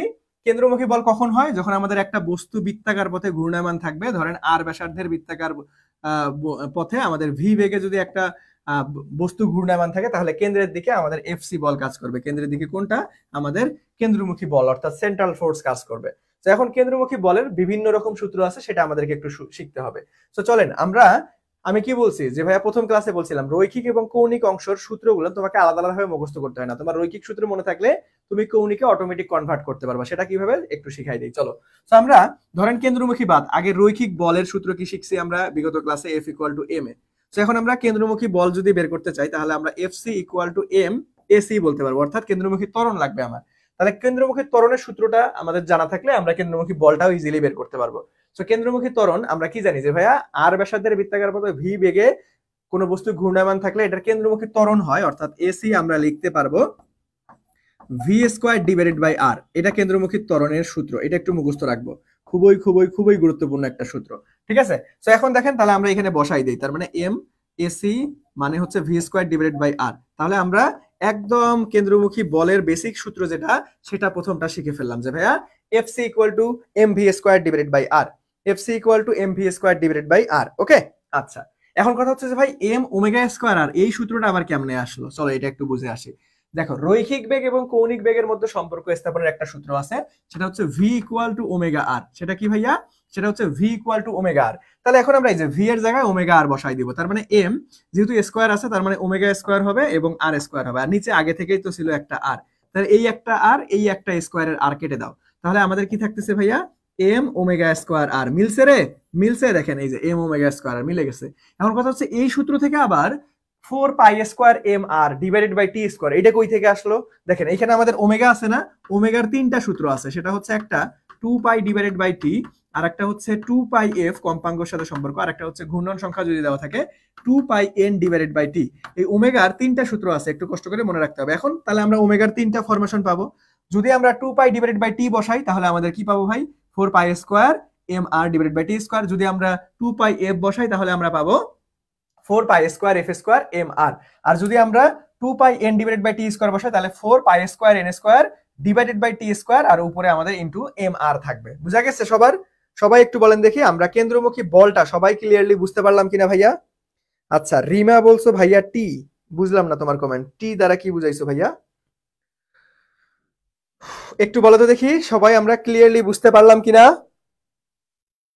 সবাই একটু বলো যে ভাইয়া আমরা ক্লিয়ারলি বুঝতে পারলাম কিনা। সবাই একটু বলো তো দেখি কেন্দ্রমুখী ত্বরণ আমরা কেন্দ্রমুখী বল আমরা বুঝতে পারলাম কিনা। কেন্দ্রমুখী বল সবাই একটু বলো তো দেখি, সবাই দ্রুত, যে ভাইয়া আমরা ক্লিয়ারলি বুঝতে পারছি কিনা। তারপরে আমরা পরবর্তীতে চলে যাব এবং এই কনসেপ্ট থেকে ম্যাথমেটিক্সও প্র্যাকটিস করব। দ্রুত একটু বলেন যে ভাইয়া ক্লিয়ার কিনা, দ্রুত একটু বলেন যে ভাইয়া আমরা ক্লিয়ারলি বুঝতে পারলাম কিনা। দ্রুত দ্রুত দ্রুত একটু রেসপন্স করেন যে ভাইয়া ক্লিয়ার কিনা। ও আগে কমেন্ট করছেন, আচ্ছা ঠিক আছে, প্যারা নাই। এখন বলেন যে সবার ক্লিয়ার কিনা, তাহলে আমরা পরবর্তীতে যাব। তো দেখেন কেন্দ্রমুখী বল শিখলাম, এখন আমরা কেন্দ্রমুখী ত্বরণে চলে যাব। কেন্দ্রমুখী বল তো শিখছি, এখন আমরা কি করব ভাই? কেন্দ্রমুখী ত্বরণে চলে যাব। তো কেন্দ্রমুখী ত্বরণ তো আমরা একটু আগে শিখলাম যে ভাইয়া আমাদের AC ইকুয়াল টু, অর্থাৎ সেন্ট্রাল আমাদের হচ্ছে যে ত্বরণটা থাকবে সেটা হচ্ছে v² ডিভাইডেড বাই r, তাই না? তো এখন এই ফরমেশন থেকে আরো বিভিন্ন রকম ফরমেশন, যেমন ω² r কেমনে আসলো সেটা একটু দেখি। তো আমরা একটু আগে দেখলাম যে v ইকুয়াল টু একটা সূত্র আছে ω/r, রৈখিক বেগ এবং কৌণিক বেগের মধ্যে সম্পর্ক। সেখানে v এর জায়গায় যদি ω² বসাই দাও, কারণ v এর উপরে স্কয়ার আছে, তাহলে ω²r² হয়ে গেল, আর নিচে তো একটা r থাকতেছে, এই একটা r এইখানকার একটা r কাটা, তাহলে আমাদের কি থাকতেছে? ω²r থাকতেছে। সো আমরা কিন্তু এই ফরমেশনটা পেয়ে গেলাম। আবার ওমেগার কয়টা সূত্র আছে? তিনটা সূত্র, একটা হচ্ছে 2πf, আর একটা হচ্ছে 2π ডিভাইডেড বাই টি, আর একটা আছে 2πn ডিভাইডেড বাই টি। তার মানে আলটিমেটলি আমরা তিনটার জন্য তিন রকম আরো সূত্র পাবো। ওকে, সো খুব সুন্দরভাবে দেখো, খুব সুন্দরভাবে আমরা শিখে ফেলতেছি যে ভাই রৈখিক এবং কৌণিক আমাদের যে সম্পর্কগুলো আমরা শিখলাম, কৌণিক বল এবং কৌণিক ত্বরণ। এখন কথা হচ্ছে দেখো, আমি তোমাদেরকে নোট করে দিই। দেখো যদি ম্যাথ আসে জাতীয় বিশ্ববিদ্যালয় ভর্তি পরীক্ষায়, তাহলে এই সূত্রটা থেকে ম্যাথ আসবে। দেখো আমি তোমাকে নোট করে দিই ম্যাথ। আর এই বাকি সূত্রগুলো কি ভাইয়া? এগুলো না ডিরেক্ট সূত্র আকারে চলে আসতে পারে, যে ভাই নিচের কোনটি কেন্দ্রমুখী বলের সূত্র বা নিচের কোনটি কেন্দ্রমুখী বলের জন্য সঠিক। তো আমাদের mω²r, অথবা এটা অলরেডি ঢাকা বিশ্ববিদ্যালয়ে একবার ডিরেক্ট সূত্র আকারে আসছিল যে ভাই 4π² mr ডিভাইডেড বাই t², এটাও একবার ঢাবিতে আসছিল। সো আলটিমেটলি তোমাদের জাতীয় বিশ্ববিদ্যালয়ে কিন্তু চলে আসতে পারে, কারণ এগুলো একদম বেসিক প্রশ্ন, ডিরেক্ট সূত্র। তো এই ডিরেক্ট সূত্র কিন্তু পরীক্ষায় আসে ভাইয়া। সো এগুলো ডিরেক্ট সূত্র, যদি পারো তাহলে একটু ডিরেক্ট সূত্রগুলো মুখস্থ রাখার ট্রাই করবে, না মুখস্থ থাকলে প্যারা নাই, এই যে এইভাবে ভেঙে ভেঙে আনতে পারবা। সো ডিরেক্ট সূত্র যদি পারো তাহলে মুখস্থ রাখবা, কারণ এখান থেকে পরীক্ষায় প্রশ্ন অলরেডি অনেক বিশ্ববিদ্যালয়ে আসছে। অলরেডি ভাইয়া কি অনেক বিশ্ববিদ্যালয় আসছে, এই জিনিসটা একটু খেয়াল রাখবা, এই জিনিসটা একটু খেয়াল রাখবা। ওকে, আচ্ছা ম্যাথ কি লাগবে? বুঝলাম না ভাইয়া তোমার কমেন্ট, একটু ভালো মতো বলো, তোমার মানে প্রশ্নটা একটু গুছায়া বলো, তাহলে আমার উত্তর দিতে সুবিধা হবে। মানে কোন ম্যাথ লাগবে? ফিজিক্সের ম্যাথ, নাকি তুমি উচ্চতর গণিতের ম্যাথ দাগাবা কি দাগাবা না, কোনটা জানতে চাচ্ছ? অথবা আলটিমেটলি আমাদের পেজে মেসেজ করিও, যে কোনো জিজ্ঞাসা যে কোনো সময় তোমাকে সমাধান করে দিবে ইনশাআল্লাহ। ওকে, আচ্ছা তো চলো তাহলে আমরা পরবর্তীতে যাই। দেখেন পরবর্তীতে আমরা যা শিখলাম এখান থেকে দেখি একটু ম্যাথ প্র্যাকটিস করি যে কিভাবে আসলে ম্যাথ আসতে পারে। তো চলেন এই সবাই একটু উত্তর করার ট্রাই করবা যারা ক্লাসে উপস্থিত আছো। আজকে কিন্তু আমি খুবই আশাহত হয়ে যাচ্ছি, আজকে তোমাদের খুবই আশাহত হয়ে যাচ্ছি, কেন জানি যে আমার ক্লাসে তো এত বাজে রেসপন্স থাকে না, সবাই তো টুকটাক চেষ্টা করে। আজকের ক্লাসে আমি চেষ্টা করার মনে করো আলটিমেটলি পাবলিক গুলাকে খুব কম দেখতেছি, যে ভাই তোমরা চেষ্টা করতেছো না, আমি কিন্তু খুবই হতাশ হচ্ছি। তো ভাইয়া খুব সুন্দরভাবে শিখাচ্ছি না, মানে বুঝতে অসুবিধা হলে ভাইয়াকে বলো, আবার রিপিট করবো, কোনো সমস্যা নাই, বাট তোমরা চেষ্টা করতেছো না কেন? সবাই একটু ম্যাথ অ্যাপ্রোচ করো, আমি শিখাইলাম তুমি খালি শুনে গেলা, তাহলে হবে না ভাই। তোমাকে কি প্র্যাকটিস করা শিখতে হবে, তোমাকে প্রশ্ন উত্তর করা শিখতে হবে, না হলে কি তুমি চান্স পাবা কেমনে? তোমার খালি শিখলেই হইলো? তোমাকে তো পরীক্ষা দিয়ে ম্যাথ সমাধান করে তো চান্স পাইতে হবে, তাই না? সো আলটিমেটলি একটু চেষ্টা করেন ভাই, একটু রেসপন্স করেন, ঠিক আছে? এত কষ্ট করে ক্লাসগুলো নেই আমরা, সো সবাই একটু রেসপন্স করেন যাতে ক্লাসের পড়া ক্লাসেই কমপ্লিট হয়ে যায়। আর আমি দেখো তোমাদেরকে এই ফিজিক্স ম্যাথ তোমাদের কাছে তো অনেক আতঙ্কের নাম, ভয় লাগে। আমি দেখো এমন ভাবে শিখাচ্ছি তোমরা বুঝতেছো না ভাই, আগে যতই বেসিক খারাপ থাকুক, আগে পড়ালেখা করো আর না করো, আমি একদম রুট লেভেল থেকে তোমাদেরকে পড়াচ্ছি। ওকে, তো সবাই চেষ্টা করবা, সবাই চেষ্টা করবা। ওকে, সো দেখেন আমাদের এখানে কি বলা আছে যে ভাই বৃত্তাকার পথে 72 কিলোমিটার/আওয়ার সমুদ্রতীরে চলমান কোন গাড়ির কেন্দ্রমুখী ত্বরণ 1 ms−2 হলে বৃত্তাকার পথের ব্যাসার্ধ কত? তাহলে ভাই আমাদের কি দেওয়া আছে দেখেন তো, কেন্দ্রমুখী ত্বরণ দেওয়া আছে, তাহলে আমার ব্যাসার্ধ তার মানে কার মান বের করতে বলছে, আর এর মান বের করতে বলছে। ওকে, তাহলে কেন্দ্রমুখী ত্বরণ যেহেতু বলা আছে, তাহলে কেন্দ্রমুখী ত্বরণের সূত্র আমরা কি জানি, AC equal to V square divided by R. এখন এখান থেকে আর এর মান বের করতে বলছে, তাহলে খুবই simple, V square divided by AC. তাহলে ভি এর মান কত ছিল ভাই আমাদের 72 কিলোমিটার পার আওয়ার। বাট এইখানেও আমাদের একক কি এইটা রাখবো নাকি মিটার পার সেকেন্ডে নিব, এটা কিভাবে দেখে বুঝবো যে ভাই আমার অপশন গুলো দেখো সব মিটারে আছে ভাই, এখানে কি কিলোমিটার আছে না, তাহলে আমাকে এটা অবশ্যই কিলোমিটার পার আওয়ার থেকে আমাকে মিটার পার সেকেন্ডে নিয়ে যাইতে হবে। এখন কিলোমিটার পার আওয়ারকে কিলোমিটার পার আওয়ারকে মিটার পার সেকেন্ডে আমরা একাডেমিক লাইফে আমরা শিখছিলাম, যেটা থাকে সেটাতে আমরা 1000 দ্বারা গুণ করে দেই, ডিভাইডেড বাই 3600 দ্বারা ভাগ করি। এখন এডমিশনে আইসা এই বড় নিয়ম করার দরকার নাই, তোমাকে একটা শর্টকাট শিখাচ্ছি, সেটা কি, জাস্ট 3.6 দ্বারা ভাগ করে দিবা, তাহলে কিলোমিটার পার আওয়ার থেকে মিটার পার সেকেন্ডে চলে আসবে। তাহলে আমাদের কত ছিল ভাই 72, তাহলে 72 কে আমি 3.6 দ্বারা ভাগ করে দিব, তো দশমিক তুলো একটা 10 গুণ করে দাও উপরে, 36 দুগুণ 72, তাহলে 10 দুগুণ 20, তাহলে 20 ms ইনভার্স 1। ঠিক আছে, তো এখন তাহলে আমাদের হাতে ক্যালকুলেশন সুবিধা আছে, যেহেতু স্কয়ার আছে তাহলে ডাবল করে লিখবো, তার মানে 20 ইনটু 20 ডিভাইডেড বাই এসি, তার মানে কেন্দ্রমুখী ত্বরণের মান কত ভাই, ওই যে 1, তার মানে আমাদের এখানে 2 দুগুণ 4 আর 2টা 0, তার মানে 400 আমাদের ব্যাসার্ধ যেহেতু, তার মানে মিটার, তাহলে 400 মিটার কোথায় আছে, ফ্যান্টাস্টিক ভাবে সি নাম্বারটা আমাদের রাইট অ্যান্সার। ফ্যান্টাস্টিক ভাবে কি ভাইয়া, সি নাম্বারটা রাইট অ্যান্সার। ওকে, সি নাম্বারটা রাইট অ্যান্সার। সবাই কি বুঝতে পারলাম রে, সবাই একটু বলেন দেখি সবার ক্লিয়ার কিনা, সবাই কি বুঝতে পারছি, সবাই একটু বলেন যে আমরা ক্লিয়ারলি বুঝতে পারলাম কিনা, সবাই একটু বলেন যে ভাইয়া আমরা ক্লিয়ারলি বুঝতে পারলাম কিনা, সবাই একটু বলেন যে আমরা ক্লিয়ারলি বুঝতে পারলাম কিনা, যে ভাইয়া আমাদের সবার ক্লিয়ার কিনা, সবার ক্লিয়ার কিনা একটু বলো তো দেখি, সবাই আমরা ক্লিয়ারলি, এই তো জান্নাতুল বাকি অ্যান্সার করে ফেলছো, বাকি সবাই একটু চেষ্টা করেন, ভুল হোক কোনো সমস্যা নাই, আমি কি বলছি ভুল হলে তোমাদেরকে বকা দিব, হ্যাঁ আদৌ কোনোদিন বকা দিছি, আমি কেন তোমাদেরকে বারবার করে বলতেছি ভাই চেষ্টা করো, ভুল হলে আমি ওই জিনিসটা ধরাই দিতে পারবো, আর একবার ধরাই দিলে না ওই জিনিসটা আর কখনো তুমি ভুল করবা না। এই জন্য আলটিমেটলি আমি বারবার করে বলি যত বড় ক্লাসে ভুল করো ভাই, যাতে আমি তোমাকে শিখাতে পারি, আমি শিখানোর জন্য বারবার করে বলতেছি, যাতে এই ভুলগুলো পরীক্ষার হলে আর রিপিট না হয়। ওকে, আচ্ছা, সো চলেন তাহলে আমরা পরবর্তীতে চলে যাব। এই তো সবাই অ্যান্সার করতে পারছো, সি নাম্বার, ধন্যবাদ। সো চলো আমরা নেক্সটে যাই। দেখেন নেক্সটে আমাদের কি বলা আছে একটু দেখি আমরা। নেক্সটে একদম হুবহুব সূত্রের প্রশ্ন, দেখি কে পারো সবার আগে। দেখো আমি একটু আগেই বলছিলাম যে ভাই এখান থেকে কিন্তু ডিরেক্ট সূত্র পরীক্ষায় আসে, ডিরেক্ট সূত্র পরীক্ষায় আসে। সবাই একটু বলেন দেখি যে কি বলছে আমাদের, যে এম ভরের একটা বস্তু আর ব্যাসার্ধের বৃত্তাকার পথে সমদূরত্বে চলছে। এম ভরের একটি বস্তু আর ব্যাসার্ধের বৃত্তাকার পথে সমদূরত্বে চলছে, তাহলে বৃত্তাকার পথে ভাই তার মানে কেন্দ্রমুখী বল বুঝাচ্ছে। ঠিক আছে, বৃত্তাকার মানে কি, অবশ্যই কেন্দ্রমুখী জিনিস বুঝাবে, কেন্দ্রমুখী বল অথবা কেন্দ্রমুখী ত্বরণ। ঠিক আছে, তো এখন একটু দেখেন যে বৃত্তাকার গতির পর্যায়কাল টি, তাহলে পর্যায়কালের সাথে সম্পর্ক বের করতে বলছে। এখন কেন্দ্রমুখী বল, তাহলে কেন্দ্রমুখী বলের সূত্র কি ভাই, যে M V square divided by R, এটা হচ্ছে একদম বেসিক সূত্র। তো এখান থেকে আমরা এম কি বলতে পারবো, যে ভাই ওমেগা স্কয়ার আর। ঠিক আছে, আবার এখন যেহেতু আমাদের পর্যায়কালের সাথে সম্পর্ক, তাহলে আমরা কি বলতে পারবো, যে ভাই এম 2 পাই ডিভাইডেড বাই টি, ওমেগার সূত্র বসাইলাম, তার উপরে স্কয়ার করে দাও ইনটু আর, তাহলে আমাদের আসতেছে 4 pi square M R divided by T square. তাহলে 4 pi square M R, 4 pi square M R divided by T square কোথায় আছে ভাই, ফ্যান্টাস্টিক ভাবে আমাদের এ নাম্বারটাই দেখো ডিরেক্ট আমাদের সূত্র। তুমি চাইলে এটা কষ্ট করে মুখস্থ রাখতে পারো। এই তো তাম্মি অ্যান্সার করে ফেলছো যে ভাই এ নাম্বারটা, সাবাস, আমাদের এ নাম্বারটা কিন্তু রাইট অ্যান্সার। ঠিক আছে, আমাদের কি রে, এ নাম্বারটা কিন্তু রাইট অ্যান্সার, একদম ডিরেক্ট সূত্র। এটা কি তুমি চাইলে এটা একদম ঠাড়া মুখস্থ করতে পারো, কারণ এটা ডিরেক্ট সূত্র, ডিরেক্ট সূত্র। তুমি চাইলে এটা কষ্ট করে মুখস্থ রাখতে পারো, আর মুখস্থ যদি না থাকে কোনো প্যারা নাই ভাই, ভেঙে ভেঙে আনতে পারবা। ওকে, আচ্ছা, তো চলেন তাহলে আমরা নেক্সটে চলে যাব। দেখেন নেক্সটে কি বলছে, যে একটা বস্তু পাই মিটার ব্যাসার্ধের বৃত্তাকার পথে 4.0 অর্থাৎ আলটিমেটলি 4 ms ইনভার্স 1 সমদ্রুতিতে ঘুরছে। এইগুলোর কিন্তু কি ওয়ার্ড একটু ভালো মতো খেয়াল রাখতে হবে। সমদ্রুতিতে মানে কি, সমবেগে ঘুরছে। এখন সমবেগের কন্ডিশন কিন্তু আছে, তো এগুলো যখন প্রশ্ন পড়বেন একটু কষ্ট করে মনোযোগ দিয়ে খুব সুন্দর মতো আস্তে আস্তে পড়বেন, যাতে করে তোমার কোনো কিছু দেখতে মিস্টেক না হয়ে যায়। তাহলে দেখো একবার ঘুরে আসতে কত সময় লাগবে, অর্থাৎ একটা বস্তু ধরো এইখান থেকে আলটিমেটলি যাত্রা শুরু করছে একটা বৃত্তাকার পথে, পূর্ণ একবার ঘুরছে, একবার ঘুরের পরে তার কত সময় লাগবে, তার মানে টি ইকুয়াল টু হোয়াট। তাহলে দেখেন আমাদের সমবেগে যদি ঘুরতেছে, তার মানে সমবেগ মানে কি ভাই, এস ইকুয়াল টু ভিটি, সমবেগের সূত্র এস ইকুয়াল টু ভিটি। তাহলে আমরা টি ইকুয়াল টু, যেহেতু সময় বের করতে বলছে, তাহলে T equal to S divided by V, এই সূত্র দ্বারা আমরা করে ফেলতে পারবো, তাই না।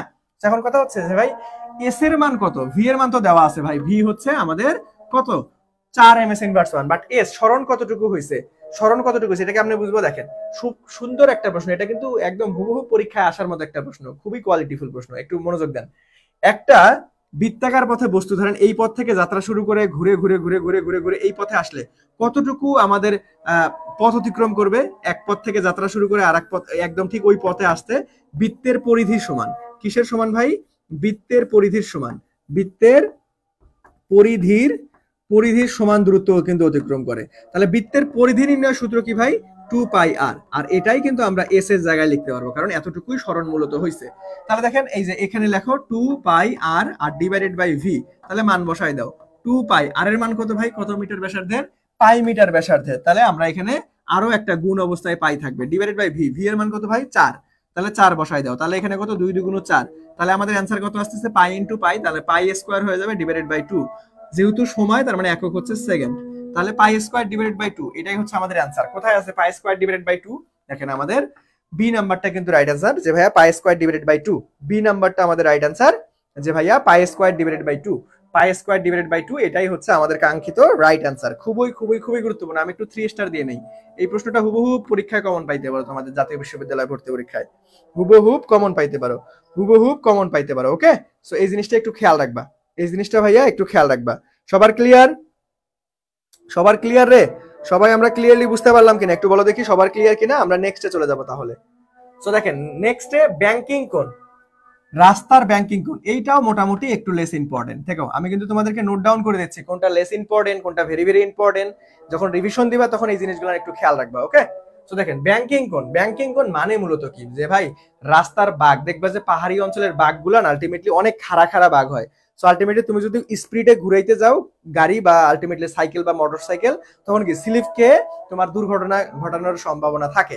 সো এই জন্য আলটিমেটলি দুর্ঘটনা যাতে না ঘটে, এই জন্যই রাস্তায় কিন্তু ব্যাংকিং কোণ অনুসারে আমাদের ডিজাইন করা হয়। তখন ব্যাংকিং কোণটা কি, সো ব্যাংকিং কোণটা মানে হচ্ছে যে ভাই দুর্ঘটনা এড়াতে রাস্তার ভিতরের প্রান্ত থেকে বাইরের প্রান্তটা একটু উঁচু করে দেওয়া হয়, যাতে কেন্দ্রমুখী এবং কেন্দ্র বিমুখী বল সেট করতে পারে বা ব্যালেন্স করতে পারে।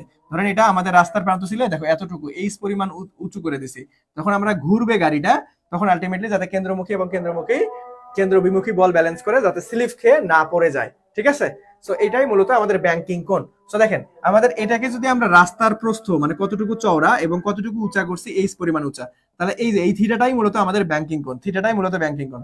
তাহলে দেখেন আমাদের এখানে আছে লম্ব, এখানে আছে ভূমি, লম্ব আর ভূমির সাথে ত্রিকোণমিতিক কোন অনুপাতের সম্পর্ক আছে ভাই, সেটা হচ্ছে ট্যান থিটা।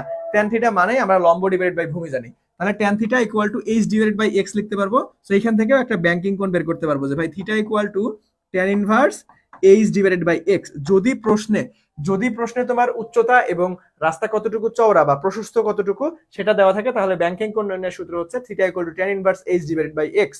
তারপরে আসো ব্যাংকিং কোণের একটা ডিরেক্ট সূত্র আছে, এটা যে ভাই tan theta equal to V square divided by R G, tan theta equal to V square divided by R G. তাহলে দেখেন এটাও ট্যান থিটার সূত্র, এটাও ট্যান থিটা। এখন কখন কোন সূত্র ইউজ করব, যদি উচ্চতা এবং আমাদের প্রশস্ততা বা আলটিমেটলি কতটুকু চওড়া সেটা দেওয়া থাকে, তাহলে tan inverse H divide by X. আর যদি বেগ এবং ব্যাসার্ধ দেওয়া থাকে, বেগ এবং ব্যাসার্ধ দেওয়া থাকে, তাহলে আমরা এই সূত্র ইউজ করব।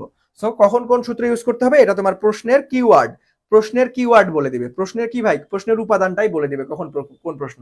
তাহলে দেখো এখান থেকে যদি বেগ বের করি, তাহলে বেগ V equal to root over tan theta R G, অথবা ভি ইকুয়াল টু আমরা ট্যান থিটা আর জি, এখন রুট মানেই কিন্তু পাওয়ার হাফ, এটা ডিরেক্ট সূত্র আকারে আসে, ডিরেক্ট সূত্র আকারে জাহাঙ্গীরনগরে আসছিল, খুবই গুরুত্বপূর্ণ, একটু খেয়াল রাখবা। এখন দেখো যেহেতু এইটাও tan theta equal to V square divided by R G, এটাও ট্যান থিটা ইকুয়াল টু আমাদের এইচ ডিভাইডেড বাই এক্স, তাই না? তাহলে ট্যান যেহেতু দুইটাই সমান, তাহলে দুইটাকে আমরা সমান সমান লিখতে পারি, যে ভাই V square divided by R G equal to H divided by X. So এইখান থেকে আমরা একটা বেগ নির্ণয়ের সূত্র পাবো, যে V equal to root over R G X divided by R G H divided by X. এখন কথা হচ্ছে যে ভাই এটাও তো বেগের সূত্র, এটাও বেগের সূত্র, কখন কোনটা ইউজ করব, যদি আমাদের অভিকর্ষ ত্বরণের মান এবং কোণের মান দেওয়া থাকে, তাহলে আমাদের বেগ নির্ণয়ের সূত্র এটা। আর যদি উচ্চতা দেওয়া থাকে, রাস্তা কতটুকু প্রশস্ত দেওয়া থাকে, ব্যাসার্ধ দেওয়া থাকে, তাহলে আলটিমেটলি আমাদের বেগ নির্ণয়ের সূত্রটা হচ্ছে এটা। এখন বলেন তো দেখি যে ব্যাংকিং কোণ মোটামুটি সবাই ক্লিয়ার কিনা, সবাই আমরা ক্লিয়ারলি বুঝতে পারলাম কিনা ব্যাংকিং কোণটা, একটু বলো তো দেখি ভাইয়ারা, ব্যাংকিং কোণটা সবাই আমরা ক্লিয়ারলি বুঝতে পারলাম কিনা একটু বলো, ব্যাংকিং কোণটা সবার ক্লিয়ার কিনা একটু বলো, ব্যাংকিং কোণ সবার ক্লিয়ার কিনা, তাহলে আমরা পরবর্তীতে যাব। সবাই একটু দ্রুত বলেন যে ভাই ব্যাংকিং কোণটা বুঝতে পারলাম কিনা। দেখেন ব্যাংকিং কোণ যদি বুঝতে পারেন তাহলে দেখেন জড়তার ভ্রামক, এইটা জাতীয় বিশ্ববিদ্যালয়ের জন্য মোস্ট ফেভারিট একটা টপিক, 100% গুরুত্বপূর্ণ, অনেক সহজ, বাট এখান থেকে বেশ কয়েকবার প্রশ্ন আসছে জাতীয় বিশ্ববিদ্যালয়ে, ন্যাশনাল ইউনিভার্সিটিতে এখান থেকে অনেকবার প্রশ্ন আসছে। তো দেখেন জড়তার ভ্রামক এই কনসেপ্টটা খুবই খুবই খুবই গুরুত্বপূর্ণ। তো জড়তার ভ্রামককে আমরা আই দ্বারা প্রকাশ করি। সো আমাদের একদম বেসিক সূত্র হচ্ছে I equal to M R square. কি ভাইয়া? I equal to M R square. যদি চক্রবর্তী ব্যাসার্ধ দেওয়া থাকে তখন আমাদের এই সূত্রটা হয়ে যায় এম কে স্কোয়ার, একই জিনিস। ব্যাসার্ধ থাকলে আর, চক্রবর্তী ব্যাসার্ধ থাকলে সেটাকে জাস্ট সিম্বলটা আলাদা, কে হয়ে যায়। তো এখান থেকে আমরা চক্রবর্তী ব্যাসার্ধ কে equal to root over I divided by M বলতে পারবো। ওকে, তো এখন আমাদের এইখান থেকে জড়তার ভ্রামকের মাত্রা এবং এককটা গুরুত্বপূর্ণ। তো আমরা যদি এককে আসি ভাই, তাহলে এম মানে ভর, তার মানে কেজি, আর এখানে ব্যাসার্ধ যেহেতু তার মানে মিটার, তার মানে কেজি মিটার স্কোয়ার, এটা হচ্ছে জড়তার ভ্রামকের একক, খুবই খুবই খুবই গুরুত্বপূর্ণ। মাত্রায় আসো, ভরের মাত্রা কি ভাই? বড় হাতের এম, মাস, আর হচ্ছে আর, আর মানে লেন্থ, মানে এম এল স্কোয়ার, এটা হচ্ছে আমাদের মাত্রা, জড়তার ভ্রামকের মাত্রা, খুবই খুবই খুবই গুরুত্বপূর্ণ, একটু খেয়াল রাখবা। ঠিক আছে, এটা কিন্তু পরীক্ষায় আসে, মাত্রা একক অনেকবার আসছে, মাত্রা একক ভাইয়া অনেকবার আসছে। ঠিক আছে, তো এখন দেখো এখানে দুইটা গুরুত্বপূর্ণ উপপাদ্য আছে, এটা থেকে ম্যাথ আসবে না, ডিরেক্ট সূত্রটা বা ফর্মুলাটা মনে রাখবা। দেখো দুইটা উপপাদ্যের মধ্যে লম্ব অংশ উপপাদ্য হচ্ছে যে I Z equal to I X plus I Y, এটা ডিরেক্ট সূত্র আকারে আসতে পারে। কি ভাইয়া? ডিরেক্ট সূত্র আকারে আসতে পারে, মুখস্থ রাখবা জাস্ট। আর সমান্তরাল অক্ষ উপপাদ্য কি? I equal to I G plus M H square. ঠিক আছে, এখানে দেখো খেয়াল রাখবা, প্রশ্নে কিন্তু এখানে এম এই স্কোয়ার না থাকে, এম কে স্কোয়ার বলা থাকে। সো এম কে স্কোয়ার না, কিন্তু I G plus M H square. আর লম্ব অক্ষ উপপাদ্য কি? I Z equal to I X plus I Y. So এখান থেকে ম্যাথ আসবে না, কিন্তু ম্যাথ জীবনেও আসবে না। ম্যাথ আসলে কোন সূত্র থেকে আসবে জানো? জাতীয় বিশ্ববিদ্যালয় অলরেডি এই যে এই দুইটা সূত্র থেকে ম্যাথ আসছিল, ছোট্ট ছোট্ট ম্যাথ আসে, আমরা একটু পরেই সমাধান করবো ইনশাল্লাহ। ওকে, দেখেন আমাদের এইখান থেকে ভাইয়া চক্রগতি ব্যাসার্ধ না, চক্রগতি ব্যাসার্ধর কি মাত্রা একক আলাদা হবে? না, এটা তো ব্যাসার্ধই, ওয়ান কাইন্ড অফ ব্যাসার্ধ, তাই না? ব্যাসার্ধর মাত্রা কি? বড় হাতের এল, একক হচ্ছে মিটার। চক্রগতি ব্যাসার্ধরও সেম থাকবে, মাত্রা বড় হাতের এল, আর হচ্ছে একক হচ্ছে মিটার। ওকে, সো এই জিনিসগুলো একটু খেয়াল রাখবা। তো চলো তাহলে আমরা পরবর্তীতে যাই। পরবর্তীতে দেখেন রৈখিক এবং কৌণিক, রৈখিক এবং কৌণিক সম্পর্ক, রৈখিক এবং কৌণিক সম্পর্ক। দেখো আজকের পর থেকে তোমাকে কৌণিক কোনো সূত্র মুখস্থ করতে হয় না, মুন্না ভাইয়া কথা দিচ্ছি, আজকের পর থেকে তুমি অটোমেটিক এমনিতেই মনে রাখতে পারবা। সেটা কি? চলো একটু দেখে আসি। রৈখিক এবং কৌণিক সূত্র একই, জাস্ট প্রতীক আলাদা বা সিম্বল আলাদা। সেটা দেখো, আমরা রৈখিকে ভরকে এম দ্বারা প্রকাশ করি, সেটাই ঠিক কৌণিকে আই দ্বারা প্রকাশ করা হয়। বেগকে ভি দ্বারা প্রকাশ করি, কৌণিকে ওমেগা দ্বারা প্রকাশ করা হয়। রৈখিকে ইউকে আদিবেগ, আর এখানে আমাদের ওমেগা নট, এখানে আলফা আমাদের কৌণিকে, আর ত্বরণকে আমরা এ দ্বারা প্রকাশ করি, তাই না? ত্বরণকে এ দ্বারা প্রকাশ করি, তাহলে কৌণিকে হয়ে যায় আলফা। রৈখিকে সরণকে এস দ্বারা প্রকাশ করি, এখানে হয়ে যায় থিটা। ভরবেগকে পি দ্বারা প্রকাশ করি, কৌণিকে হয়ে যায় এল। এফ কে টাও দ্বারা প্রকাশ করি আমাদের কৌণিকে। তো এই সিম্বল গুলো তুমি জাস্ট খালি মনে রাখবে। এখন দেখো যে কোনো সূত্র তুমি র্যান্ডম কনভার্ট করতে পারবো। ধরো আমার রৈখিক বল F equal to M A, তাহলে আমি বললাম যে ভাই কৌণিক বল কত, তাহলে কৌণিক বলের বেলায় কি? এফ এর জায়গায় টাও হবে, আমাদের আই এর এম এর জায়গায় আই হবে, এর জায়গায় আলফা হবে। তাহলে দেখো টাও ইকুয়াল টু আই আলফা, এটা তোমরা এতদিন অলরেডি মুখস্থ করে আসছো, কিন্তু এটা মুখস্থ করার দরকার না, তুমি জাস্ট সূত্র থেকে আনতে পারবা। এরকম অনেক উদাহরণ দেওয়া যাবে। দেখো আমরা P equal to M V জানি, তাই না?